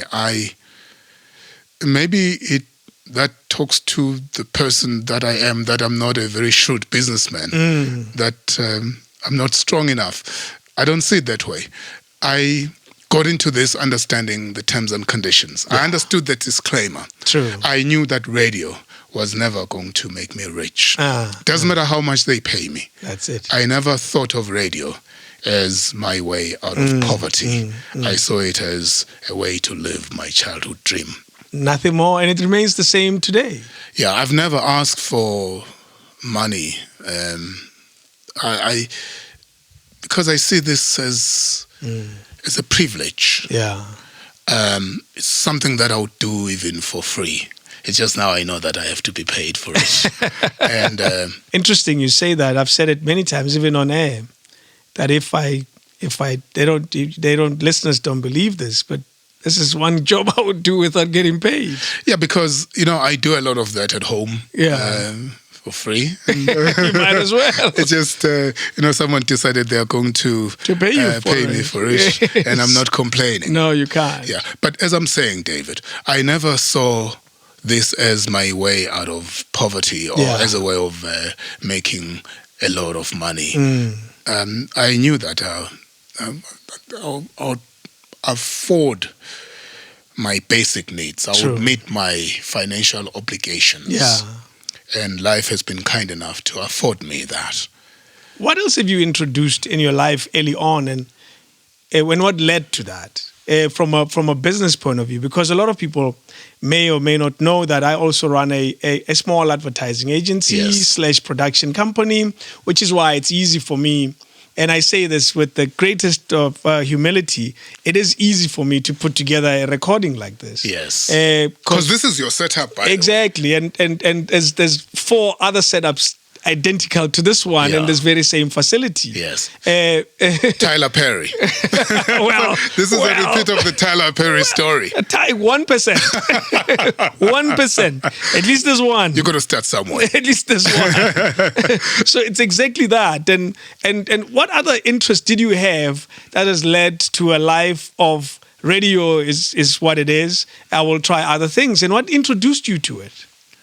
To the other life that you decided to do, or other forms of income. So in 1987, I remember this very well. Yeah, I was invited to a shoot, a television program shoot, by a man I had never met before. One Khotso Mfukeng. Okay, Khotso Mfukeng was a producer at the SABC. Yeah. And he produced a number of programs. And so I was told that, he asked me to come. And I went. And he introduced himself, and I was seeing him for the first time. Yeah. I didn't know him from a bar of soap. Then he said, please take him to the makeup room. Hey, my daughter. Oh. Okay. I had no idea what was going on. my word of honor, I'm not making up a story. Yes, yeah. Take him to the makeup room. They took me there. Yeah. And there was a lady presenting the show called Noma Wethu Dingiswayo. Okay. The show was called Sidlalela Inja. Aha, ngiyazi kahle. Sidlalela Ulucha. Aha. And he said, go on set. That's how I got my first television gig. Wow. Yeah. No audition, no nothing. No. And I, again, asked me What Why and Khotso saw and heard, I don't know. But Khotso gave me my first television break. Yeah. That was a big show. It was on Friday nights. At And you 8. just got the job without any audition. Yeah, and I promise you, I was told to go to the makeup room, and I went. They applied makeup to make me look better than I do, to fool a few people. And then we went there, and I began to think, oh, maybe I'm a guest on the show. Yes. You know, I thought, because it was a music show, entertainment, I thought maybe they wanted me to say something about just music, make a comment, and move on. I kept the show. And you stayed there for a while. I had no idea why I was there, but I was given the show. Yes. And I presented that show for quite a while. And of course, there will be other shows later. Other shows, one that television. A lot of people would not even believe. What is Gem Ellie? Yeah. A lot of people would not believe that Wilson was once the host of Gem Ellie. Yeah, that was in 1992, 93. Gem Ellie was great when it happened. Yeah. It was also a big show. Yeah, but it did not reflect the kind of things that I wanted to do on television. Yeah. And that's why I left the show. Venolia Mashiho was very, very kind to me. In fact, we started the show, it was Venolia, a guy called Leon Mazibuko, and myself. Yeah. The two presenters were really, really great to me. But I always felt like a fish out of water. You're out of place. I didn't feel that I belonged there. Yeah. And I didn't quite like to be there. And you were there for quite a bit. Yeah, for quite a while, for more than a year. Yeah. And I asked to leave. Yeah. And there was a fallout as a result of that. So I don't think the people who are behind Gemeli like me to this day. they don't like me very much. They'll be mad. That's a long time ago. Yeah, I don't think they like me that much. So Gemeli, and then there were others. At some point, I remember even TV Bob offered me a gig. A job, yes. Yeah, but that meant driving from here to Mahikeng. Yeah. I did that for a while, and after that, I'm like, this is not fun. No. Yes. No. But yeah, they've been. And then, of course, there was then advertising. Yeah. I've been doing advertising for as long as I've been doing radio. Yes. Not only as a voiceover artist, but as a few other things. As a writer and all of that. As a writer. Yeah. And a producer. I looked for radio and I found it. You found all of it. Yeah. I didn't look for television. Television found me. I was about to say how TV was never top of mind at all. No. And advertising also found me. Yeah. Yeah. You know what happened in advertising for me to break into advertising? I was invited to do a voiceover. This was in 1987. Yeah. And I looked at the script and I suggested a few things. Bad boy. You shouldn't do that. Yeah, and the creative director was there. And I was offered a job after that. Imagine that. And they said, wouldn't you want to do this often? So I was offered a job, not by that company, but that company asked me to do some work for them on a freelance basis. Yes. And then one thing led to another, and I ended up signing up with some ad agencies, working on a full-time basis as a copywriter. Imagine that. But it started with me making some suggestions. I looked at the studio. script. Yes. Yeah, and I felt, how about we rephrase this? How about we do it this way?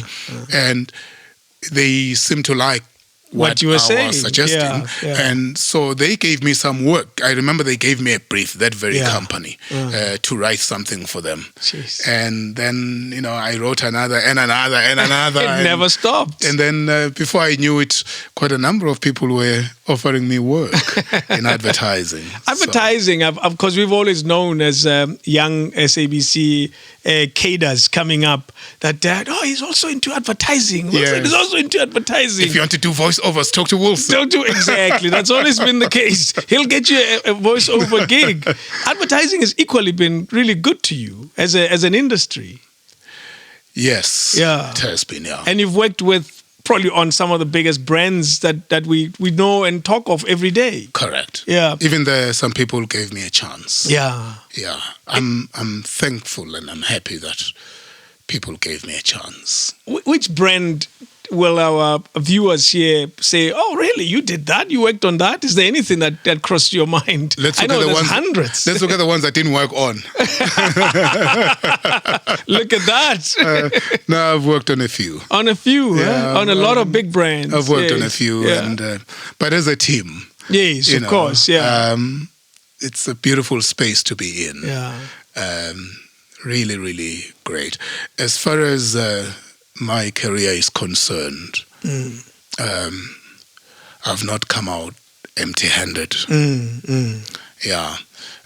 For the things that I did not get, when it comes to the things that I've done, Yeah. I'm satisfied. Yes, yeah. The industry has been okay to you. Yeah, save for the money that is not there in my pocket. Well, But, can I tell you something, Dave? The satisfying part for me is to doing something I enjoy. true. Yeah. Yeah. It'll be great to make all the monies whilst you're doing something that you enjoy, but I'm just happy to know that I got to do what That you love. I love to this day. Yeah. Dave, there's never a time when I go to that radio studio and I don't look forward to it. That's amazing. There are some days where I'm not looking forward to it. But it has nothing to do with the radio. It has everything to do with my own state of mind. Yeah. And everything else. As you said earlier, we live a different life now where there's so much else that we're doing. That radio is like, man, I have to do that as well. Now, there's also that little, because you have other things that are calling for your attention as well. And that can become a bit of a problem Correct. as well. Yeah. But I'll tell you, David, it doesn't matter what I'm going through. Yeah. When I walk into that door, all the side issues I left at the door. Yeah. When I walk in there, I'm alive. True, eh? Yeah, when I walk into that radio studio, I'm alive. And I get a lot of gratification in that space. Yeah, I love what I do.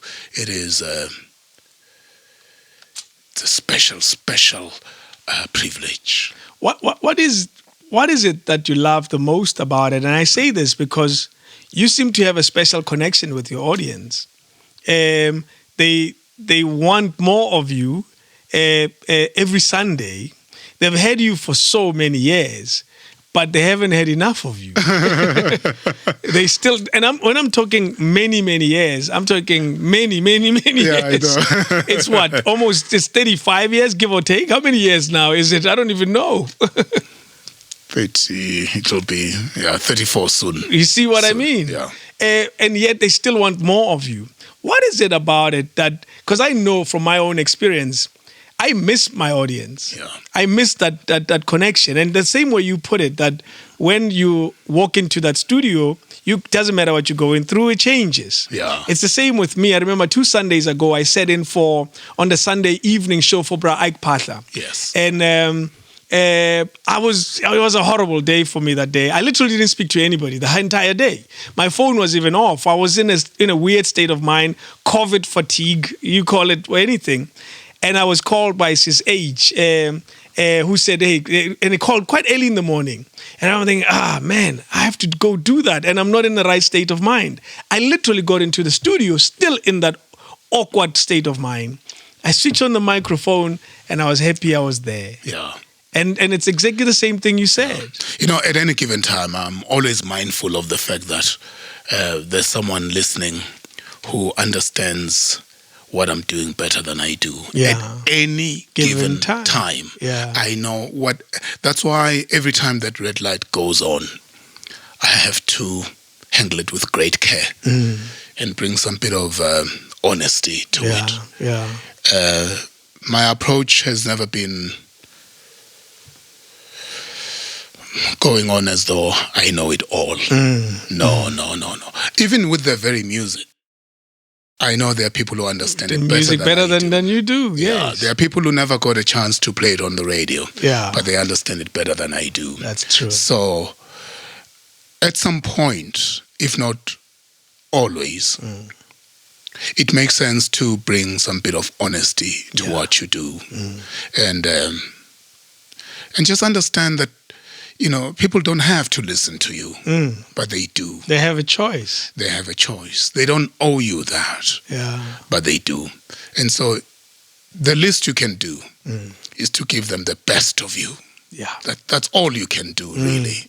In the absence of a whole lot of things that are tangible, you give them the best of you. You bring some bit of honesty to what you do. Yeah. I'm mindful of the fact that you're not going to be liked by everyone. I've never tried to want to be liked by everyone. Yeah. But I'm always pursuing that 67% at least, 2/3 majority. So out of 3 people, Yes. I want to know that 2 are on my side. At If I can have all 3. that'll be fantastic. Yeah. But that's too big an ask. And so 2/3 majority, I'm happy with that. I can change the constitution. do you realize and acknowledge the burden that comes with knowing that there are better people who are listening to you, and knowing that there's an audience that has paid with their time to come and listen to you?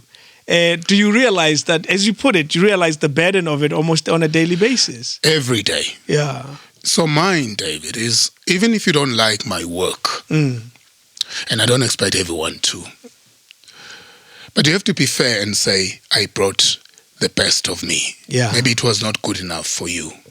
But don't fault my work rate, That's my it. work ethic. I think that'll be grossly unfair Yeah. to fault my work rate. But you may then say, he's not my cup of tea. That's fine. I can live with that. Yes. I don't expect everyone to be crazy. No. So if you don't like it, That's okay. it's okay. Yeah. I would like you to like it. But if you don't, there's not much I can do about that. But it'll be unfair to say anything other than I just don't like him, but not like he doesn't prepare. All of that. He's not committed. And no. I wanted to move into preparation, and your show always sounds so organized. And I use the word organized very carefully because it may sound boring as a result. David, I'm going to do this interview. Don't worry about those things. I'm going to do it anyway. I'm not trying to make you feel better about yourself. I'm trying to make the audience who aspire to be on radio to think there's some preparation. There's someone who sent a tweet today while I was driving here, and I parked and I was reading because I had just done my radio show. Yes. And one of them was, David, you make radio sound so effortless. And I didn't react to it. I just pressed the like and I moved on. I remember the words that crossed my mind immediately were, being effortless comes with a lot of effort. Yeah. And that's I guess that's the challenge. I remember when I was a kid, we used to want to be like Dr. Kumalo and play soccer because he made it seem so effortless. And you do the same. It comes across like I could wake you up now and say, Wilson, there's a show you have to do, and you will give me the exact show that you would have, even if you hadn't known that you were doing it. How much of your time goes into the show that you do? I start preparing for the show when I finish for the next show. Yes. When I knock off at 12, I start at that time preparing for the next show. Yeah. So it takes me 7 days. Wow. Every single moment. It's no exaggeration. Yeah. At any given time, within reason, I'm thinking about what to do on Sunday. There are things playing out in my head. Yes. So I'm not going to sit there and, and start scribbling. Not every day. That I do when I put together the music. Yeah. I commit a certain number of hours in a day to the music, to structure the music. Yeah. But it's subject to change. And I change it along the way, what I've put together, if I'm preparing on a Wednesday, by the time Friday comes, there will be some changes. True. But at any given time, Yeah. because I can hear the music in my head, the way the music is arranged, and the order and the sequence is such that at any given time, I want to know that this song hands over to this song, this song, and so it just keeps going. And it hands over to this link. There's a story being told. Yeah. So in the end, when you listen, before we go for a break, if we're going to play 3 songs, there's a story being told. Yeah. One song leading to another, and so it goes. So there's a lot of preparation that goes into it. Maybe some people may not feel that way when they are listening, but I can tell you there's some preparation that goes into it. There are people who say, it doesn't sound like he's doing any work there. I'm sure there will be a lot of those. I think there's something old school about this level of preparation. And I don't want to take anything away from the guys that are doing radio now and who've started in the past 5-10 years. Yes. But there's something old school about it, because in most conversations that I've had with the guys who've sat on the same chair you're sitting on, they speak of voorbereiding, as Entitlement said, preparation. Yeah. That it comes, if anything, it's probably the most important part of the gig. I remember when I joined Metro, the word prep was drilled down my head so much by Anthony Duke that you have to prep. You can't just do this thing without you have to visualize it, as you put it. Yeah. And what is it about that time that has made you guys become what you are now in terms of the level of preparation that goes behind one single 3-hour show? Well, I just feel that if you are not prepared and you've not prepared, the listener will pick it up. I'm a radio listener. I can tell immediately that the person on air has not prepared. Yeah, even for a link, a tiny link. Especially that link. Yeah. I can tell that no effort has gone into this. This person has not prepared. Yeah. I can tell immediately. And I don't want someone to listen to me and say that. About you, No, eh? I don't want that. Yeah. It may be a very poor link, but you can tell that there's some thinking that went into it. Yeah. Yeah. It may not meet your standards, but there was work. Yeah, but to answer your question, David, I always put myself in the shoes of the person listening. I always ask myself, would I listen to this? Yeah. I do that all the time. Yeah. When I finish the show on Sundays and I'm driving home, I literally play it in my head. I think about the things I said in relation to a song or a subject matter. Yeah. And I'm saying, the person listening, if I were a listener, Would you? and I snoop myself. Yes. I do that all to this day. I record the show and I listen to that. And there are times when I say, that could have been done differently. And I cannot wait for the next chance to improve that. To improve on that. Yeah. So I listen, I record myself all the time and I listen to it and I ask myself, would I really listen to that? Yeah. Would I always put myself in the shoes of the person listening. And it's not always that I feel that was great. There are times when I walk out of the studio and I feel I'm satisfied. You did a decent job. But oftentimes, no. I always feel there could have been some improvement. Yeah. But there are times when I promise you, to the T, the show is executed according to plan. It may be that the plan itself is poor. True. But we executed with distinction, with aplomb, with merit. Yeah. Yeah. This is one that I guess when you talk about listening to yourself, and it's something I say philosophically all the time. That's unfortunate that when I'm on the radio, I can't listen to myself, and I wish I could. Yeah. So I can experience the audience's experience at that moment. At that time. Yeah, and hear what they hear. It's so unfortunate. It's always in retrospect. Yeah. In retrospectively, what is it that you like about your show? No, I know it's a trick question. I realize it requires a bit of humility as well. But what is it that you like about it as an audience? I like the fact that it could be a memory maker. Mm-hmm. I also like the fact that we seek to, as you know, with the SABC. We entertain, True. we inform, we educate. Yeah. But I go a step further. I say we empower Yeah. and we inspire. Yeah. And there are some elements within the show that are geared towards empowering and inspiring.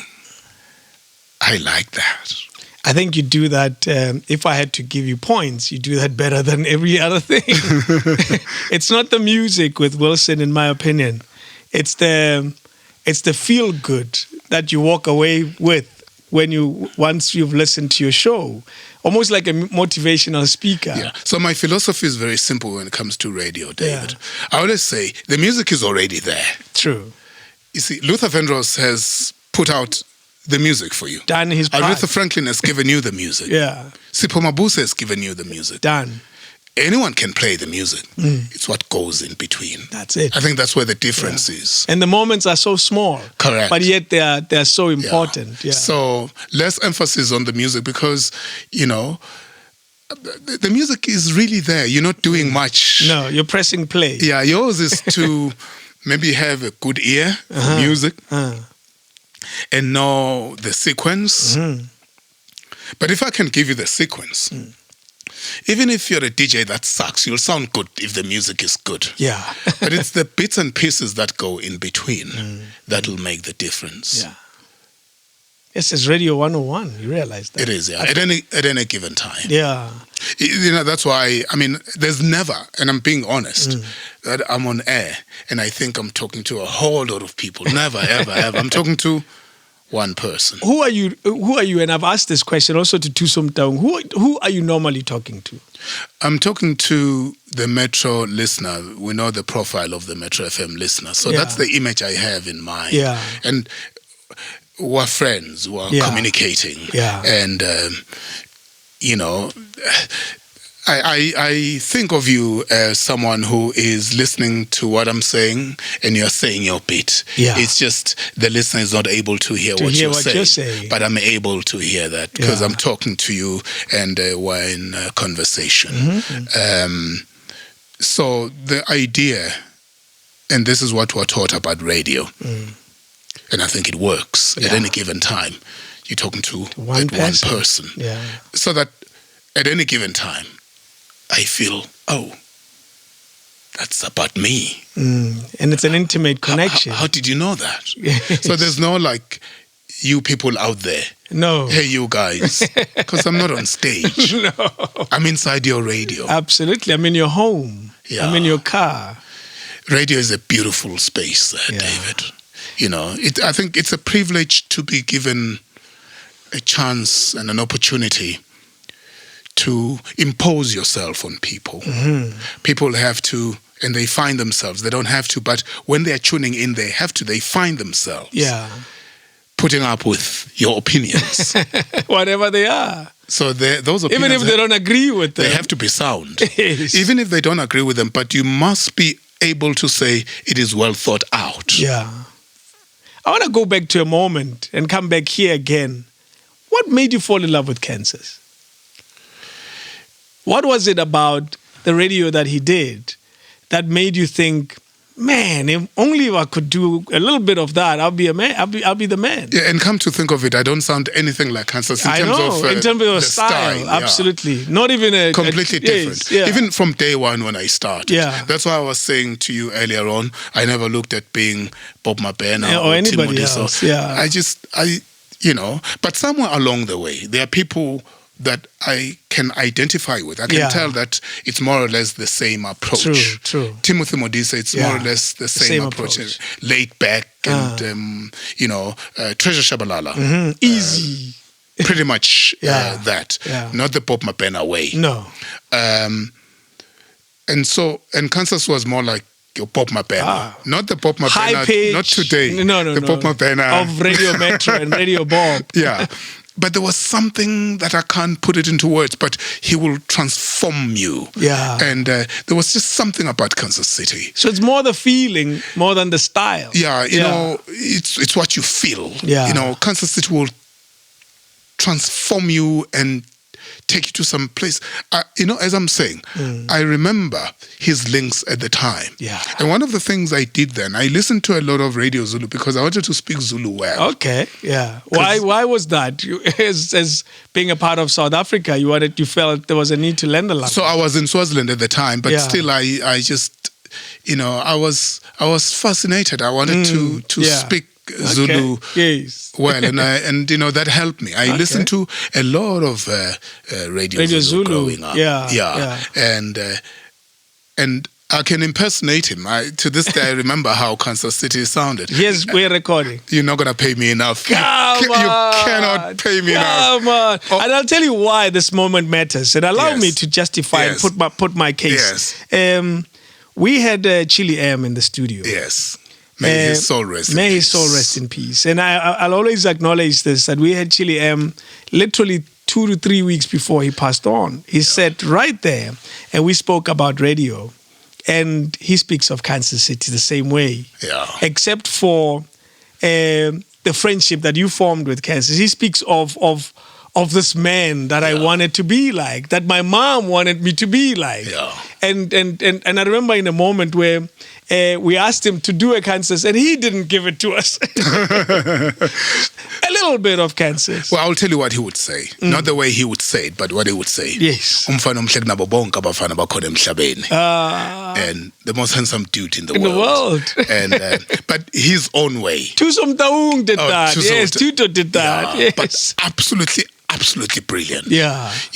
I mean, I love radio. I remember, listening to, believe it or not, even though I may not understand the language, I used to listen to Max Mojapelo. Yeah. Hey. I didn't understand the word. In Leboa, in Limpopo. At the time it was Radio Leboa. Yes. And now Tobela FM. And I just loved the style, I loved the energy. Yeah. And not understanding a single word, but understanding the energy. So I would tune in and I knew what time it was on air. Yes. And I would tune in just to get that. Wow.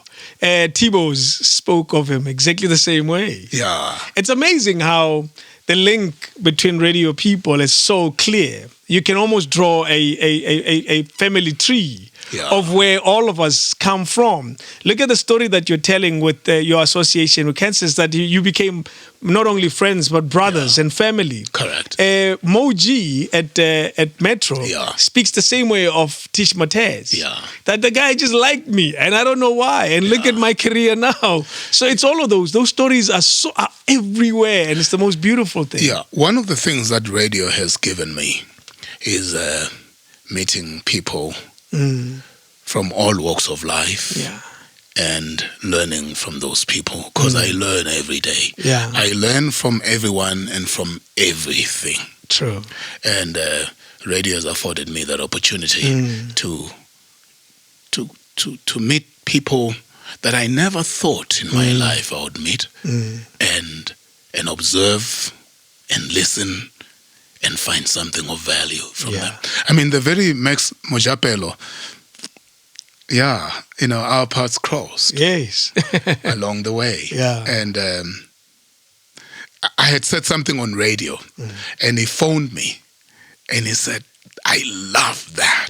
And I remember what I had said. I had played a song from Melissa Morgan. Okay. Do Me Baby. Yeah, I played it today, believe it or not. Oh, you did? Yes. And I was saying, try that in any African language. Yeah. And see if you're going to keep your job as a DJ. Just try it.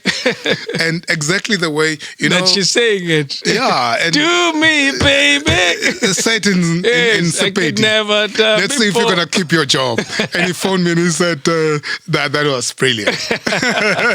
Wow, that's amazing. You see, because mine at any given time, David, at least on radio, is to know that when my show is over, within the 3-hour period, there must be something you pick up, at least one thing that you say, oh, I didn't know that. Oh, he reminded me of it. True. I didn't know that before I listened. Yeah. Just one thing. It could be some useless piece of information, but you say, oh, I didn't know that. Or, oh, I'd forgotten that. Yes. I feel at any given time, the listener must take something out of that experience.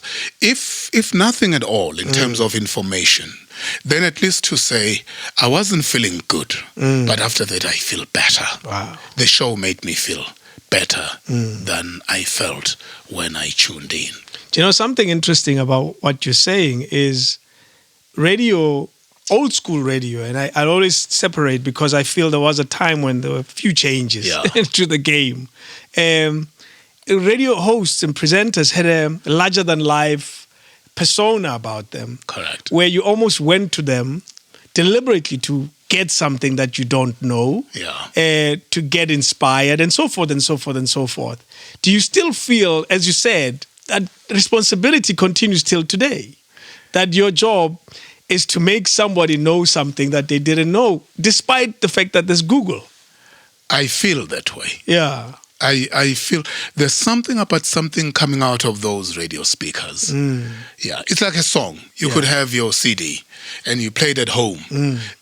Talking for myself, it doesn't sound the same way that I hear you playing it on 2000. Absolutely. The same song that I can play in the car or at home. When I hear it on the radio, there's something about it. There's something about radio. There's that magic about radio. I can't put it into words. It brings me to this point. Then came a gentleman called Makosonke Zondi. Yes. Why your statement brings me to this point? I had a meeting in Cape Town. At the time, I was working for sales at radio at SABC. I got off the plane. It was in the evening. My meeting was in the morning. Got off the plane, rented a car, got into the car, switched on the radio Metro FM. Eddie Zondi was doing 9 to 12. And he played whatever song he was playing. It sounded so good. Yeah. I'd never been on radio as a presenter at the time because I moved from Metro as a producer and I went to sales. I remember that. Yes, during that little time. And in that tiny little moment, when I was listening to Eddie from the airport to the hotel, which is about a 15, 20 minutes drive, I've wanted to be on radio. Yeah, but you had been writing about radio. Remember, before you joined Metro, you were writing I had done writing, I had done all of that, but I wanted now to be a radio presenter. And here you are. Exactly. What changed that it was listening to songs that I've heard before, listening to links I've been around radio links all my better part of my adult life. But listening to the simplicity that he was delivering radio, the simplicity of how he was hosting the music, I remember thinking, I have to put together a demo tape and be on radio. And you did. I did. And I ended up doing a radio show. Yes. What was your relationship like? Actually, before I even asked that, how did you meet Makosonke? In 94, I found myself at Highgate. Highgate is a shopping center. And I was looking for one thing or another. It's quite a distance from home. Yeah. It's probably one of those things that I could only find at Highgate. So I went there. And as I was walking around the shopping center, I heard beautiful music. I heard, it must have been 3 songs. Yeah. And they were all beautiful. Soul and R&B. Yeah, and I wanted to know where they were coming from. Yeah. And I asked, and they told me that there's a center radio station, and I wanted to know where it was. And I went there. He was playing. He recognized me, obviously. Yes, because you had been on Metro. Yeah. And television. Yes. And I told him I thought the music was great. Yeah. And same thing. It was like I had known Eddie for a long, long time. But for a long, long time. And we discussed music on the day. And I found myself driving all the way from home to Highgate every time I had time. And I would spend time, whenever I had time. And at the time I had a lot of time to kill. And I would go to Highgate and spend time with him. This was in 94, 95. And late in 95, Nkosi offered him a gig to do sports on Metro. Yeah. And it was just natural. Yeah.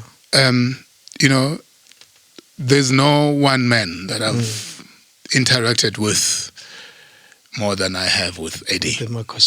In spite of the fact that he and I come from different backgrounds with very little in common. True. At least at face value. He's a township boy through and through.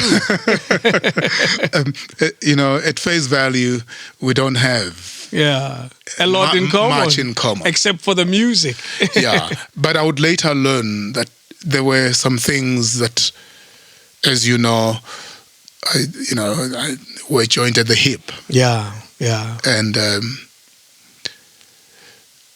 we connected very, very well. Yeah. Very, very well. The book will tell you that when it comes out. So you are putting together something to celebrate his life. Yes, we're working on that. Yeah. It's going to take a while, but hey man, it comes with time. We're cooking it. I made some contribution. I hope it's at least a paragraph. You have, and I thank you for that. Yes. And it was very honest. Yeah. Because that's what I was looking for. That's true. The Eddie story is a lifelong lesson for me. He wanted the best for me. Wow. From day one. I wanted the best for him from day one. I grew up, I was exposed to some friendships that I admired. And I wished I could have that. From an early age. I saw how my dad and his brother got on well. But well, you know, like that brotherhood. Yeah. It is based on loyalty and honesty. Yeah. And I would see my dad and my uncle and say, I'd like to be a small part of that. Yeah. And I would later get to know about people like Harry Belafonte and Martin Luther King Jr. You do yourself a favor if you haven't done this and find out about Martin Luther King Jr. and Harry Belafonte. Yeah. Find out about Quincy Jones and Ray Charles. Find out about Berry Gordy and Smokey Robinson. Yeah. Find out about George W. Bush Sr. And James Baker, his foreign secretary. Find out about Oprah Winfrey and Gayle King. And if you get to know that kind of friendship, then you would want to have someone playing that role in your life. Yeah. And that's why I said earlier on, my wishes have been granted. Having Eddie as my friend was one of those wishes. I had asked for that, and he came along. Yeah. He was loyal. You know, Dave, give me loyalty. Take everything else away. And we have something to work with. We have a starting point. Yeah, if you can give me something to work with in friendship, it has to be loyalty. Yeah. Yeah.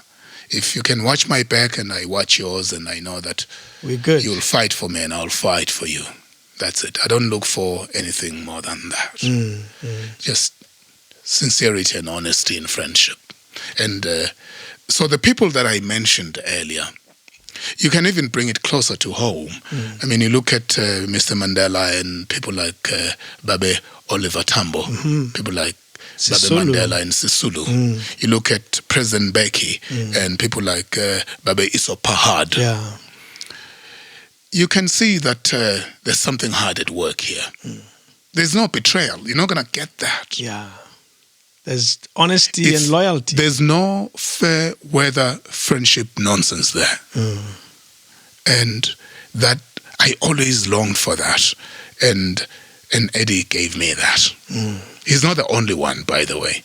It just so happened that because I spent a great deal of time with him for obvious reasons. True. Working together and so forth. So he's the point of reference. But there will be other people in my circle that have done that. But particularly him because,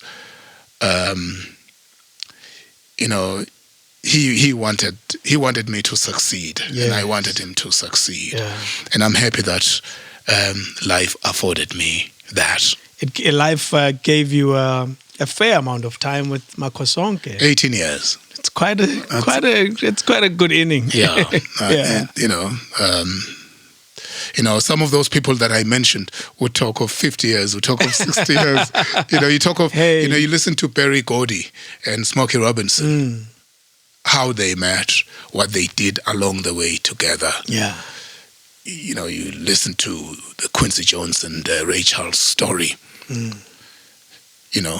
When you have a friend, David, you are in business and you say, we're not going to sign a contract. We're going to work together. Yeah.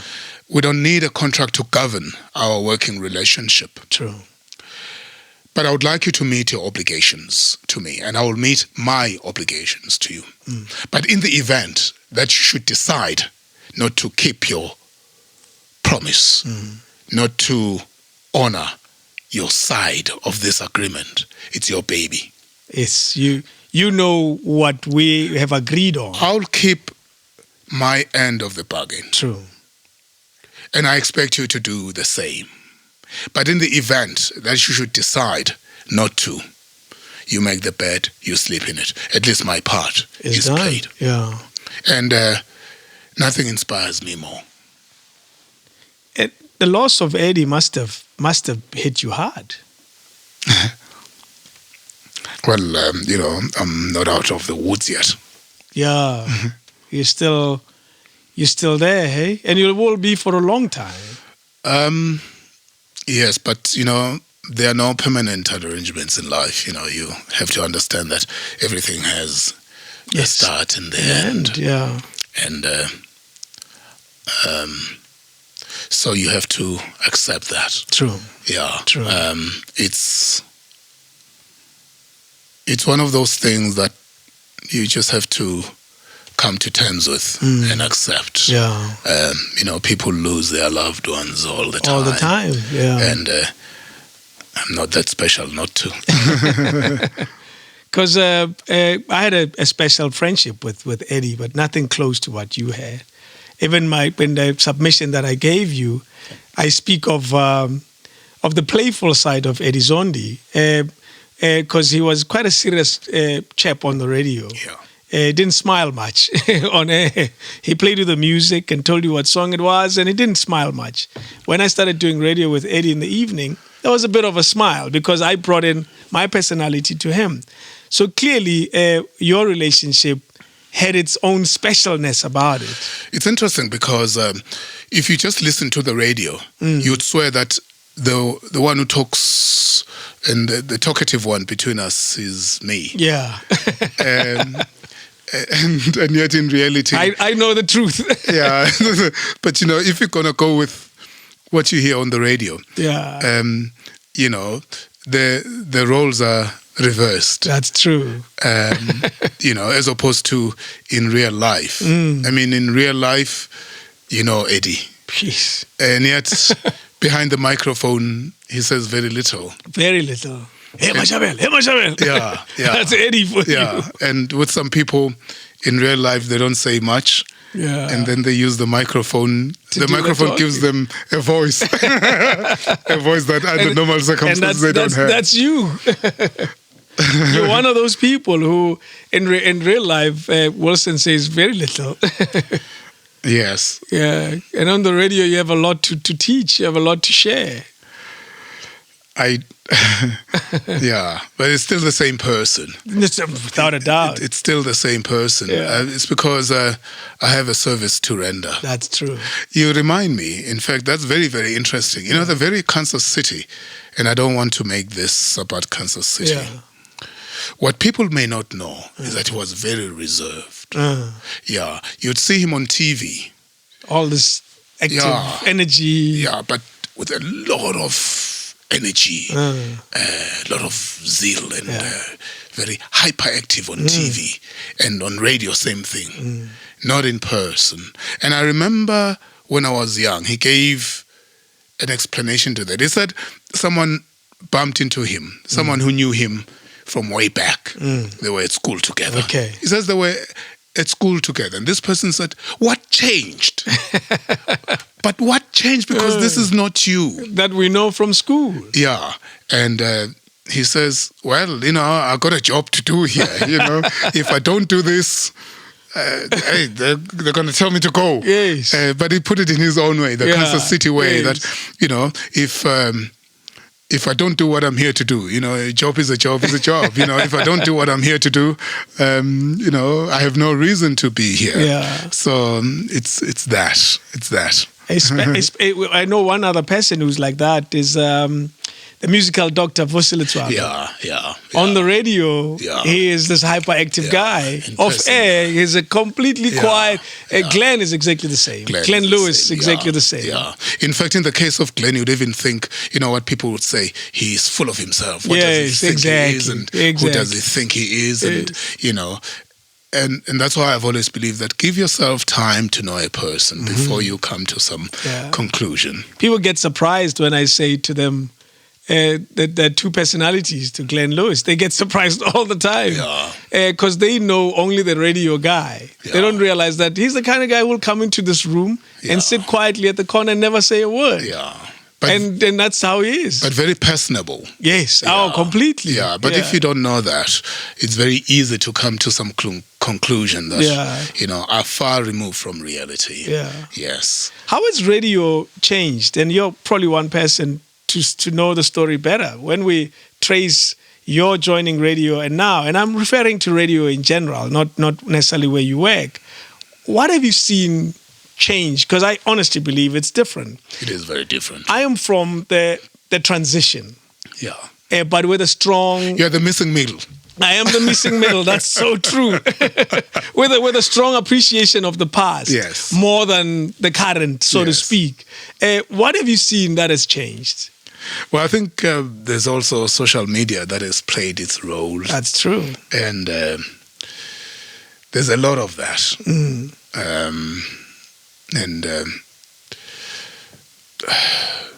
I just believe that in the past, the actual personality, your personality came through easily. Easily. You can fool some people some of the time, but you can't fool all the people all the time. And so there are a lot of things in the mix now, and social media is part of that. And maybe it helps in the larger scheme of things. But that really has changed the game in a way. Sometimes you don't really get to hear the kind of person that you're dealing with, because there are a whole lot of moving parts in the system. And yet before, it was just you. Yes, and the microphone and the audience.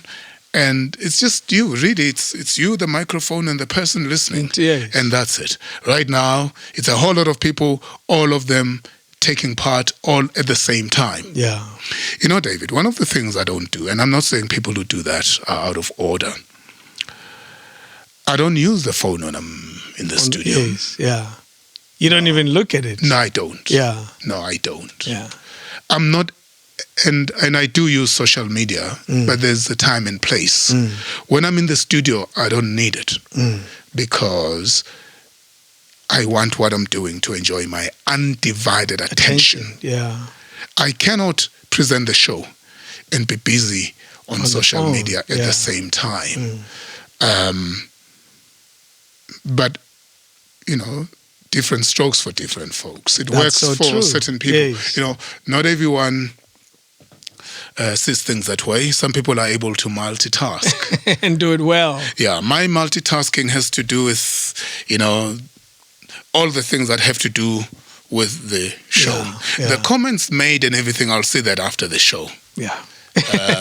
Not while you're on. No, they'll be distracting. It hardly happens. Once in a while, I'll check because, it could be that, there's someone urgently, wanting to communicate. It could be your boss. Or there could be some message that I would look, but not to look as in this is what I'm enjoying it's now. Part of this thing you're doing, No. Once in a while, in fact, I can tell you, at most, within the 3 hours, I would look at not other platforms, just text messages. Yeah. Maybe once every hour. Okay. But only text messages. Yeah, to see all what's the other happening. things, Yeah. no. Because the other things are too busy. Yeah, I know that if, for instance, King Anthony or Sibling want to talk to me, they will probably use a text message. True. They are not going to use all the other platforms. So that's why it's important for me once maybe. Yeah, and if it's desperate, they'll just call to the check. studio. Yes. But to sit there and be responding and someone is communicating with you as you're doing, no. And that's one of the few quite important things that have changed. The distraction, so to speak. Yeah. You see, I have to prepare for everything, even the next link. Yeah. And I'm not going to be able to if I'm busy on the phone or not even my phone as in the cell phone, even the studio line. Yes. Yeah. If it's got nothing to do with the show, we're not going to entertain. Yeah. And it's a responsible station management don't call while you're on air anyway. In fact, I know of radio stations where the DJ does not have access to the phone. Yes. At least not to take calls. It's in the producer's. Yeah. Yes. The producer will decide using his or her discretion whether to have you take that call or not. Oftentimes they take a message for you. And especially you'll get it after the show. If it's a courtesy call, they'll take a message for you. But you're not going to be on the phone and talking about things that have nothing to do with the show. Yes. At least not with what you're doing right now. I have found that works for me. It gives you the ability to be here now. Yeah, I'm able to concentrate. Yeah. The important thing for me is to concentrate. But as I'm saying, some people are able to multitask. That's true. And that's it. But I think social media, in a lot of ways, has really changed the game. There are good things about it, but it can also get in the way of, preparing. For instance, even the very information that you get on the net, you got to be very careful. Yes. What you believe and what you don't believe. So you can't really go with only the stuff that you get on the net because some of it is not true. Interestingstories.com. Yeah, no. It takes a bit more than that. Yeah, but you can't use those sites and run the show based on that. I remember when I joined Metro in, in 90. Is it 90? No, in 2000. 2000. In 2000. We had to use those sources. At the time, those sources were quite rare. Yeah. They were not everybody, because they were prep sites, radio prep sites. Yeah. And now, I can't remember the last time I checked a radio prep site. Yeah. You really, truly rely on your own personal observations of life. Yeah. And also the things you read, the conversations you have. That's where you get really insight. What is your main source of radio content, so to speak? As I said earlier on, David, again, based on three things. Depending on what I see, I could decide to find an angle and use it on radio. True. Depending on what I hear, I could find an angle. Depending on what I read, I could pick up something here and I feel, I can work with that and expand on that. Yeah. And so, again, it comes down to all those three things. Yeah. I observe, I read, I listen, not in that particular order. True. And the show comes from all of that. Those three. Yeah. And that's it. And I find that I could hear people talking about something and I feel, okay, maybe we need to set the record straight here.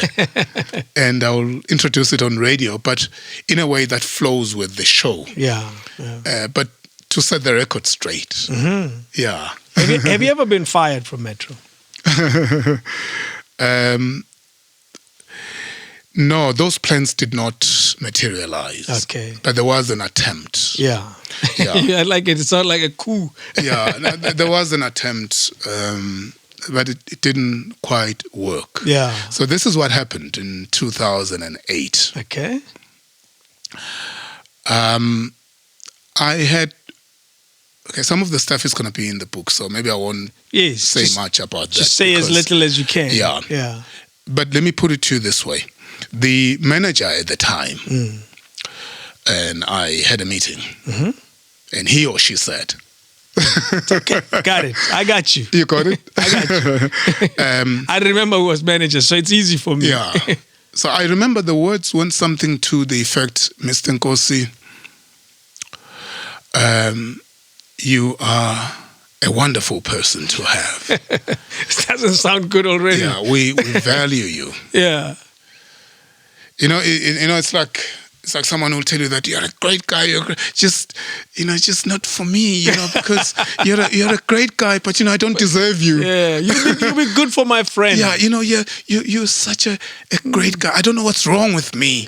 I think anyone would love to have you as their partner. It's not you, it's me. It's me. It's not you, it's me. So he or she says, you're a great person, and everything about you works. Yeah.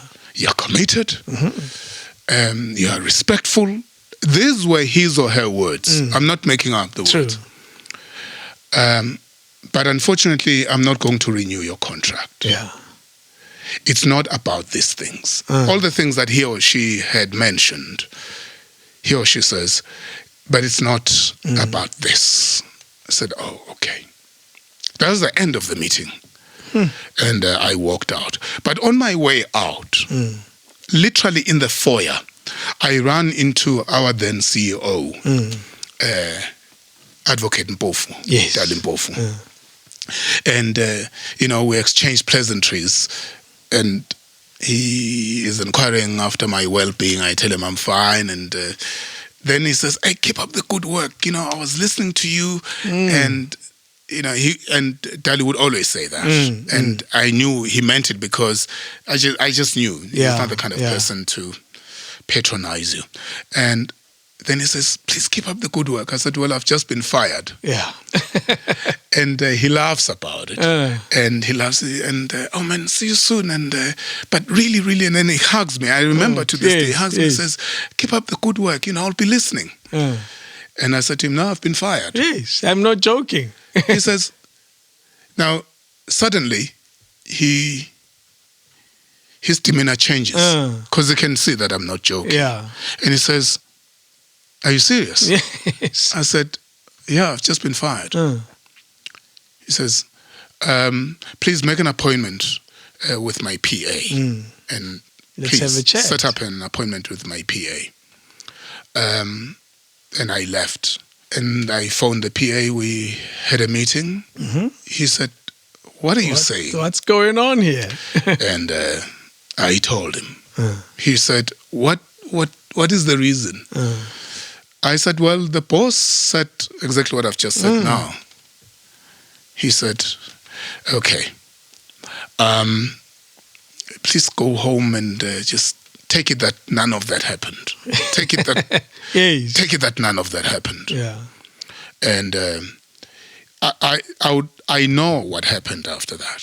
He phoned the chief of radio, commercial radio, Sis Pearl Lutuli, to say what is going on. Sis Pearl had no idea that was happening. What was going on. Yeah. She was hearing it for the very first time. Yeah. So Sis Pearl then called the manager and his or her manager, the person that he or she reports to, yes, and said, What's going on here?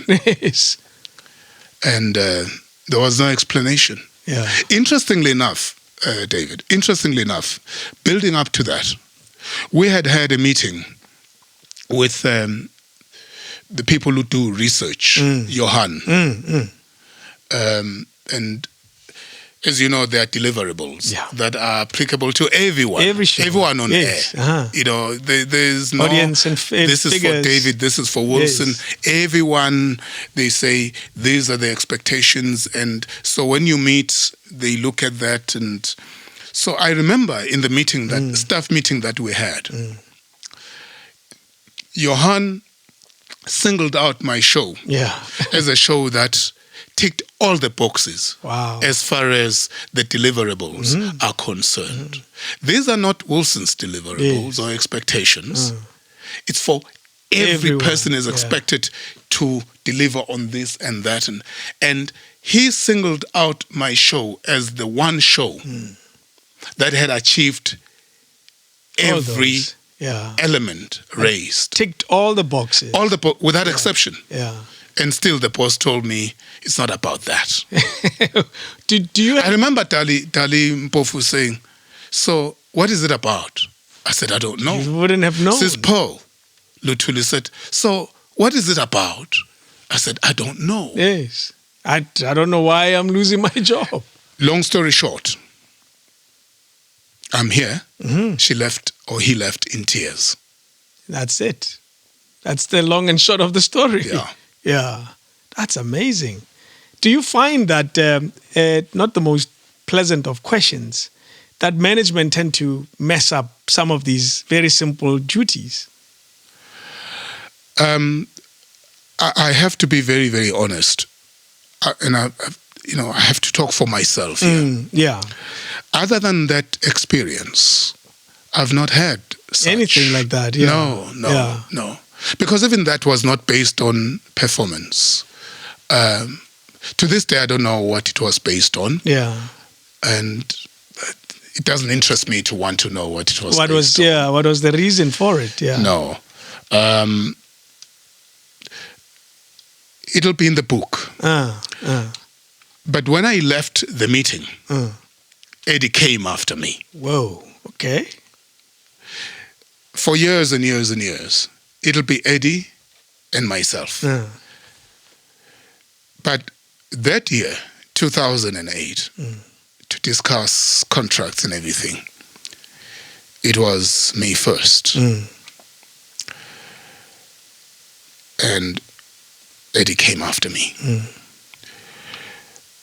He then called me, Eddie, and he said, Nkosi, what's going on? That's the first thing to this day I remember. Yeah. What's going on? Yeah. And I said, I don't know. He said, well, I was offered that show. The very show that... Yeah, he was told that it's a promotion. What show was he doing then? He was doing afternoon, Sunday afternoon. Okay, I was in the morning. Oh, yes, of course. You know about radio, you know which slot is what and everything. And so the story that was sold to him, and I know this is true, was he's being upgraded. And but he did not accept. Oh, he did not accept in that meeting? No, he didn't. Long before Dali said, over my dead body. It's not going to happen. Eddie had already said no. Jeez. Interesting. I had a similar situation where I was offered Ernest Pilay's show, and I said no. Yeah. For no other reason, it was because of my loyalty to him. Yeah. So, now we're talking loyalty. And earlier on, I touched on that. Yeah. And context is everything. So I believe that when you do something good, you don't make a noise about it. You carry out an act of kindness and you leave it at that. Yeah. But in this context, I'm going to tell you a story. I'll tell you what happened before this moment. Yeah. Yeah. So that you understand the context and you understand why I was talking about loyalty earlier on. Under normal circumstances, I would not tell you this story. In 2007, Eddie was in Cape Town and he became ill. That's when we learned that he had a heart condition. It started in Cape Town. He was performing in Cape Town. Okay. And he went to the hospital and everything, but he could not work for quite a while. And because it was clear that he was not going to work, I was then asked to do his show. And again, there's a context to this, David, otherwise I would not be mentioning it. And I asked the then management if they could pay him. While you were doing the show? Yeah, I would work. Yes. But Eddie would get paid. Yeah. the policy of no work, no pay. pay, Yes. apply. It's one we live with all the time. Yeah, I was healthy. I could do other things. Yeah, He was not healthy. true. There was no income for him. And management at the time said, oh, that is such a wonderful gesture. But we can't do that because, there are labor laws. Internal and, processes. Yeah, it's tantamount to fraud that you work and someone else gets paid and there are invoices involved. I mean, it's very confusing. So it won't work. I then suggested to management, that's fine. Leave it up to me. Yeah. But I told them what was going to happen. And so for the time that Eddie was away, and he was away for more than a month, I knew that he was not able to earn a make living. Yeah. So that's what friends are for. That's true. You did the show and forwarded the cash to him. Because he was my friend. Yeah. But I'm just talking about loyalty. True. So when my show was offered to him, he said no. I can't take it. Even if he had accepted it, it would not have worked.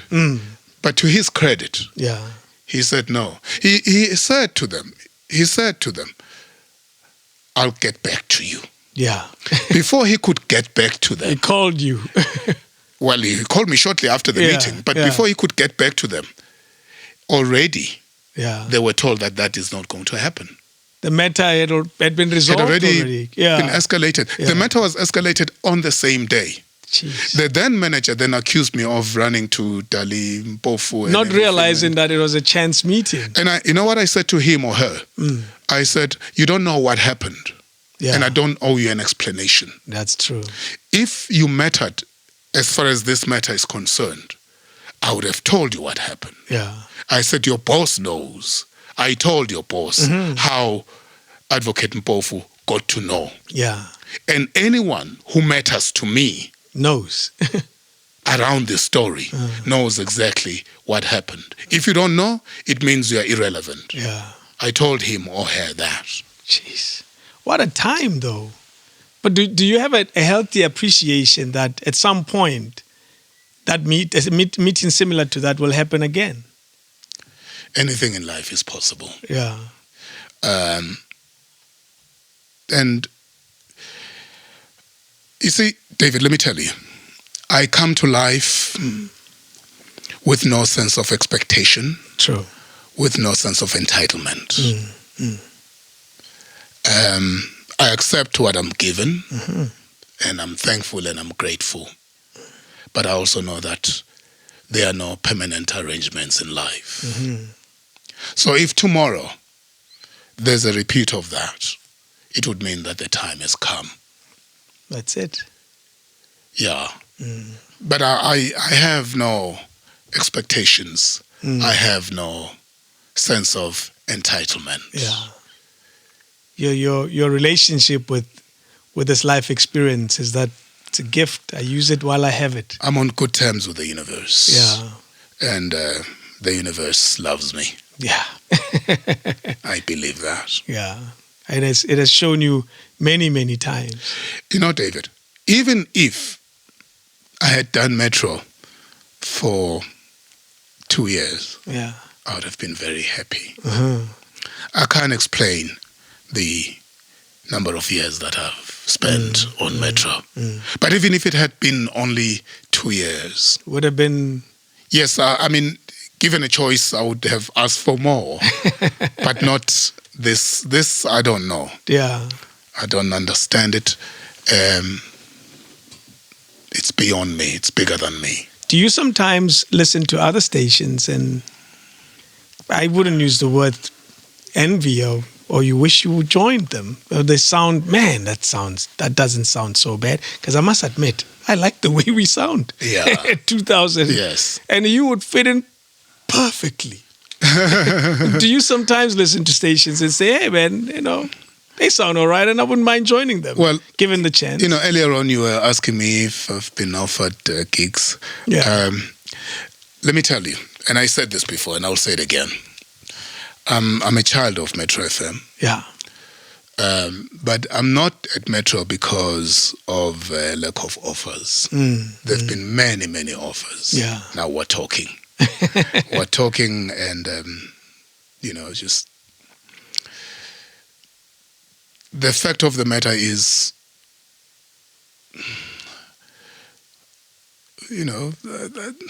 quite a number of people have offered me work.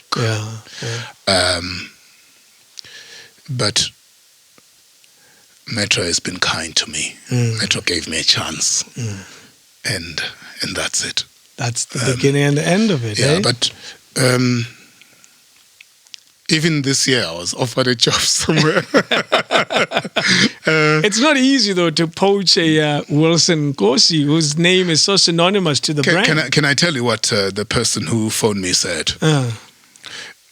She said, I've been given a task, but I told these people, I told them that there's no way.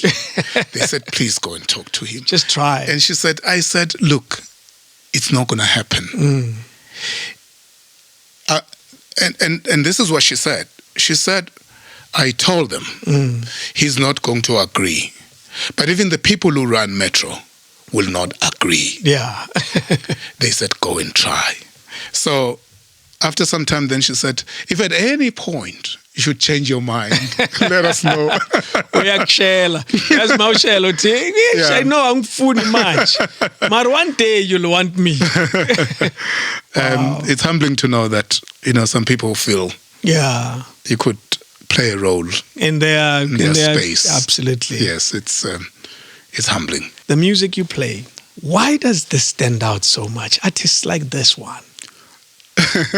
Why is it that it's this music? You could play anything. Yes. What happened in your history that makes this music special? And you realize that I have just the type of artist. Yes. Even on my wall, you were talking about Gregory Porter. What is it about this type of music? Because it's synonymous to you. It found me. Yeah. It found me. I listen to all kinds of music. I listen to classical music. I listen to hip-hop. I listen to gospel music. But this is what put us on the map. The shows were built on this. Absolutely. So the likes of all these, your Earth, Wind and Fires of this world, your Aretha. Yeah, that's the soundtrack of our lives on radio. The shows have been built on this. Yeah. And a lot of people who consider the best years of their lives, they have people like yourselves to define that time. And I think that's a beautiful reference to one's life. When people say, oh, the good old days, when Wilson was playing such a song, I think that's a special tribute to people like yourselves. I am doing this, Wilson, for no other reason but to celebrate South African radio. And I can only pull it off by truly celebrating the voices that make it. The music will always be there, the machines will always be there, but the voices will never live forever. And that's why I brought you to this setup right now to say, as South Africans, as radio fans, as people who love radio as a whole, we think you belong to this exclusive group of legends. Do you remember when we were in LA? We had just landed. We were in a taxi. We got to the hotel, checked in and everything. And my wallet was not there. Your wallet was not there. My bag with my wallet and everything, and I was not even aware. You were not even aware? Yeah. Do you remember how the story ends? I remember exactly. So, my bag, there were quite a number of bags, obviously. And I get a call, because I just checked in. Yeah. And I get a call from reception. And so they say, we have your bag here. I had no idea what they were talking about. Yeah. You hadn't realized that you lost your bag at the time. It was a bag with everything. Yeah. Passport, visa, money, everything was in that bag. But everything. Forget the clothes I had. Yeah. But that bag in particular had my life to be in the States. Yeah. And you know what had happened? The cab driver dropped it off and left. So, David, can you imagine if he hadn't actually brought the bag? What a disaster. He drove all the way from wherever he was when he saw this bag, and he knew that it belonged to one of us. And the people at reception obviously opened, they saw my name. And how can you not be in love with the universe when such a thing happens? That's true. To this day, I think about it all the time, and I ask myself, what would have happened? David, my life was in that bag. Yes. I didn't even get a chance to give that man a tip to say thank you. Thank you. Yeah. And that's why earlier on we were talking about acts of kindness. Yeah. He dropped it off and said it belongs to one of those two guys. And he left. That's it. We had no way of knowing who he was. No, not at all. Because as we remember landed him. Yeah. at the airport, we got a cab, it took us straight to the hotel. Yeah. But just as well that I was not aware, because you can imagine what I would have gone through. The indebtedness that come with it. Yeah. No, but I'm saying, before we learned, if I had seen that the bag wasn't there before he brought that's it, true. Yeah. I would have been a mess. You didn't realize, literally. Which worked in my favor. Yeah. Because I would have been in such a state. Yeah. Where do you go? Jeez. Because the guy just dropped us off and left. He's gone. Wow. So I was not aware that my bag is not here. Yeah. Jeez. And those are the things, David, I think about, and when I reflect on my life, just such things, and they make you believe that maybe all in all, there's something or someone looking out for you. There's something else at play here. I have to believe that. Yeah. I have to believe that there's a bit more than what meets the eye. Yeah. I don't know what it is, but when things happen the way they do, you cannot help but think there's something at play. Yeah. That is one of those examples. There have been way too many in my life, way too many to count. But when I think about that, because how would I have come back? Do you know, interesting how you are surprised that I remember. I'm surprised. It stands out the same way for me because I realized the importance of that moment. And as a result, I've literally never forgotten it. Yeah, I'd never forgotten that. Yeah. And, David, that's why I honestly believe in acts of kindness. Yeah. Yeah. Yeah. I believe in acts of kindness with all of me because I've heard people doing good things for me. I've heard people praying for me. Yeah. Yeah. And I believe that in the absence of certainty, I have to believe that those people who've been praying for me must have been heard. Yeah. You see, earlier on you were talking about the time I've spent on radio and everything. And I said to you, attributing all that to hard work is oversimplifying it. There's a lot more. Yes. I know for a fact that there are people who've been wishing me well. I also know that there are people who've been praying for me by name. Yeah. And I have to believe that it was not in vain. I happen to believe that. You can't pray and it's for no benefit. I want to wrap up, but I want to allow this conversation to drift very slowly to how I find myself very lucky. I pinch myself a lot in the work that I've done. Your story is quite similar to mine, where people I aspired to know, people whom I dreamed of hanging out with. I've had the very rare privilege of spending time with Pratim Modise. Yes. A rare privilege of spending time with Granchakwani. And these are legends. On that very seat, Wilson, the last person who sat on that seat is this man here.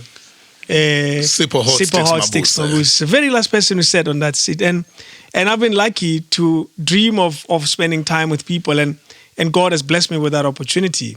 But one that stands out, and it always stands out, and my mom always gets surprised as well about it, is that this Wilson guy kind of likes you. Because you've been to my home a few times. Yes. And I've been to your home a few times. Yes. You've been in the studio more times than I need to count. Yes. and I count myself very lucky that the little that I seem to be doing, you take serious, because I absolutely, absolutely admire your radio. You're one of those guys, for me, I look at it and say, if I had just 1% of the type of radio they do, I would be awesome. And I really want to extend my appreciation to whatever it is that you spot in me, for you to give me a chance to hang out at your home for hours, not a minute, not 2 minutes, for hours. Wilson is always keen to show me something, to show me that and show me that. And I truly appreciate it. And that's why when people are saying, when are you bringing Wilson? It's like, eventually he'll come. Don't worry. Well, you've beaten me to it, because I was going to get to that. Yeah. And once again, thank you for hosting me. And I wish you well. Thank you again. All the things that you said about my work, the same will happen to you. Yeah, yeah. You are next. I hope so. I pray so. Because you approach it with a certain degree of honesty. Yeah. And I think there's a case to be made for that.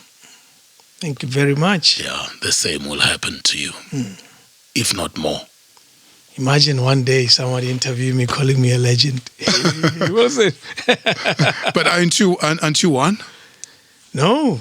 What are legend status, David? Legend status celebrated over time. And this is a conversation I've had, interesting, with Tata Jerry Pele of Zinwe Zinzizwa. Yes. He wanted to understand it as well. And I'm not saying I have the exact answer, but legend status you gain with time. It's like fine wine. Yeah. You don't make it today and you call it fine wine today. It has to mature over time. It has to prove itself over a long period. Consistency. Yeah, exactly. Interesting. Jay-Z speaks of it as well, is that you are celebrated for quite a long time, consistently. Yeah. If not better and better and better with time.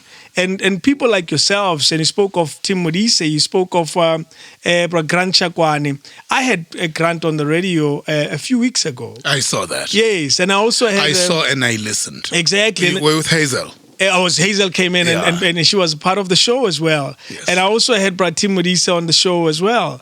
And the love that people have for them is incredible. And it shows you and tells you that the celebration over a long period, consistently, is really a mark of legends. Yeah. Because you and I have been in radio long enough to know that some people come and go. Not only radio people, music, and so forth and so forth.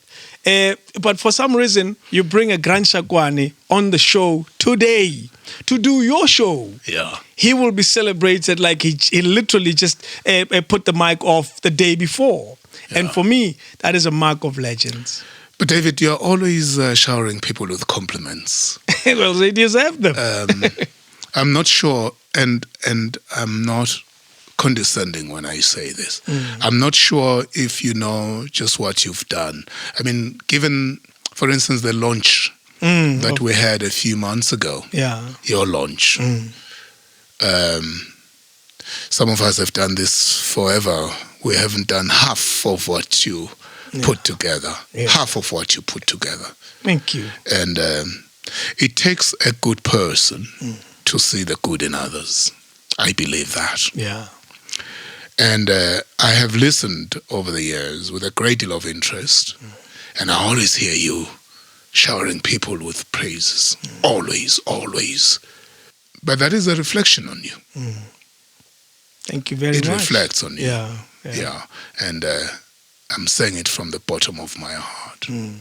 And so when I say I wish you well, I really, really mean it. And for all the things that you've done for me, I've been lucky in life.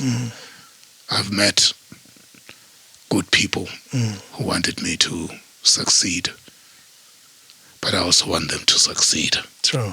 And thank you so very much. Thanks, David. We can end it right there.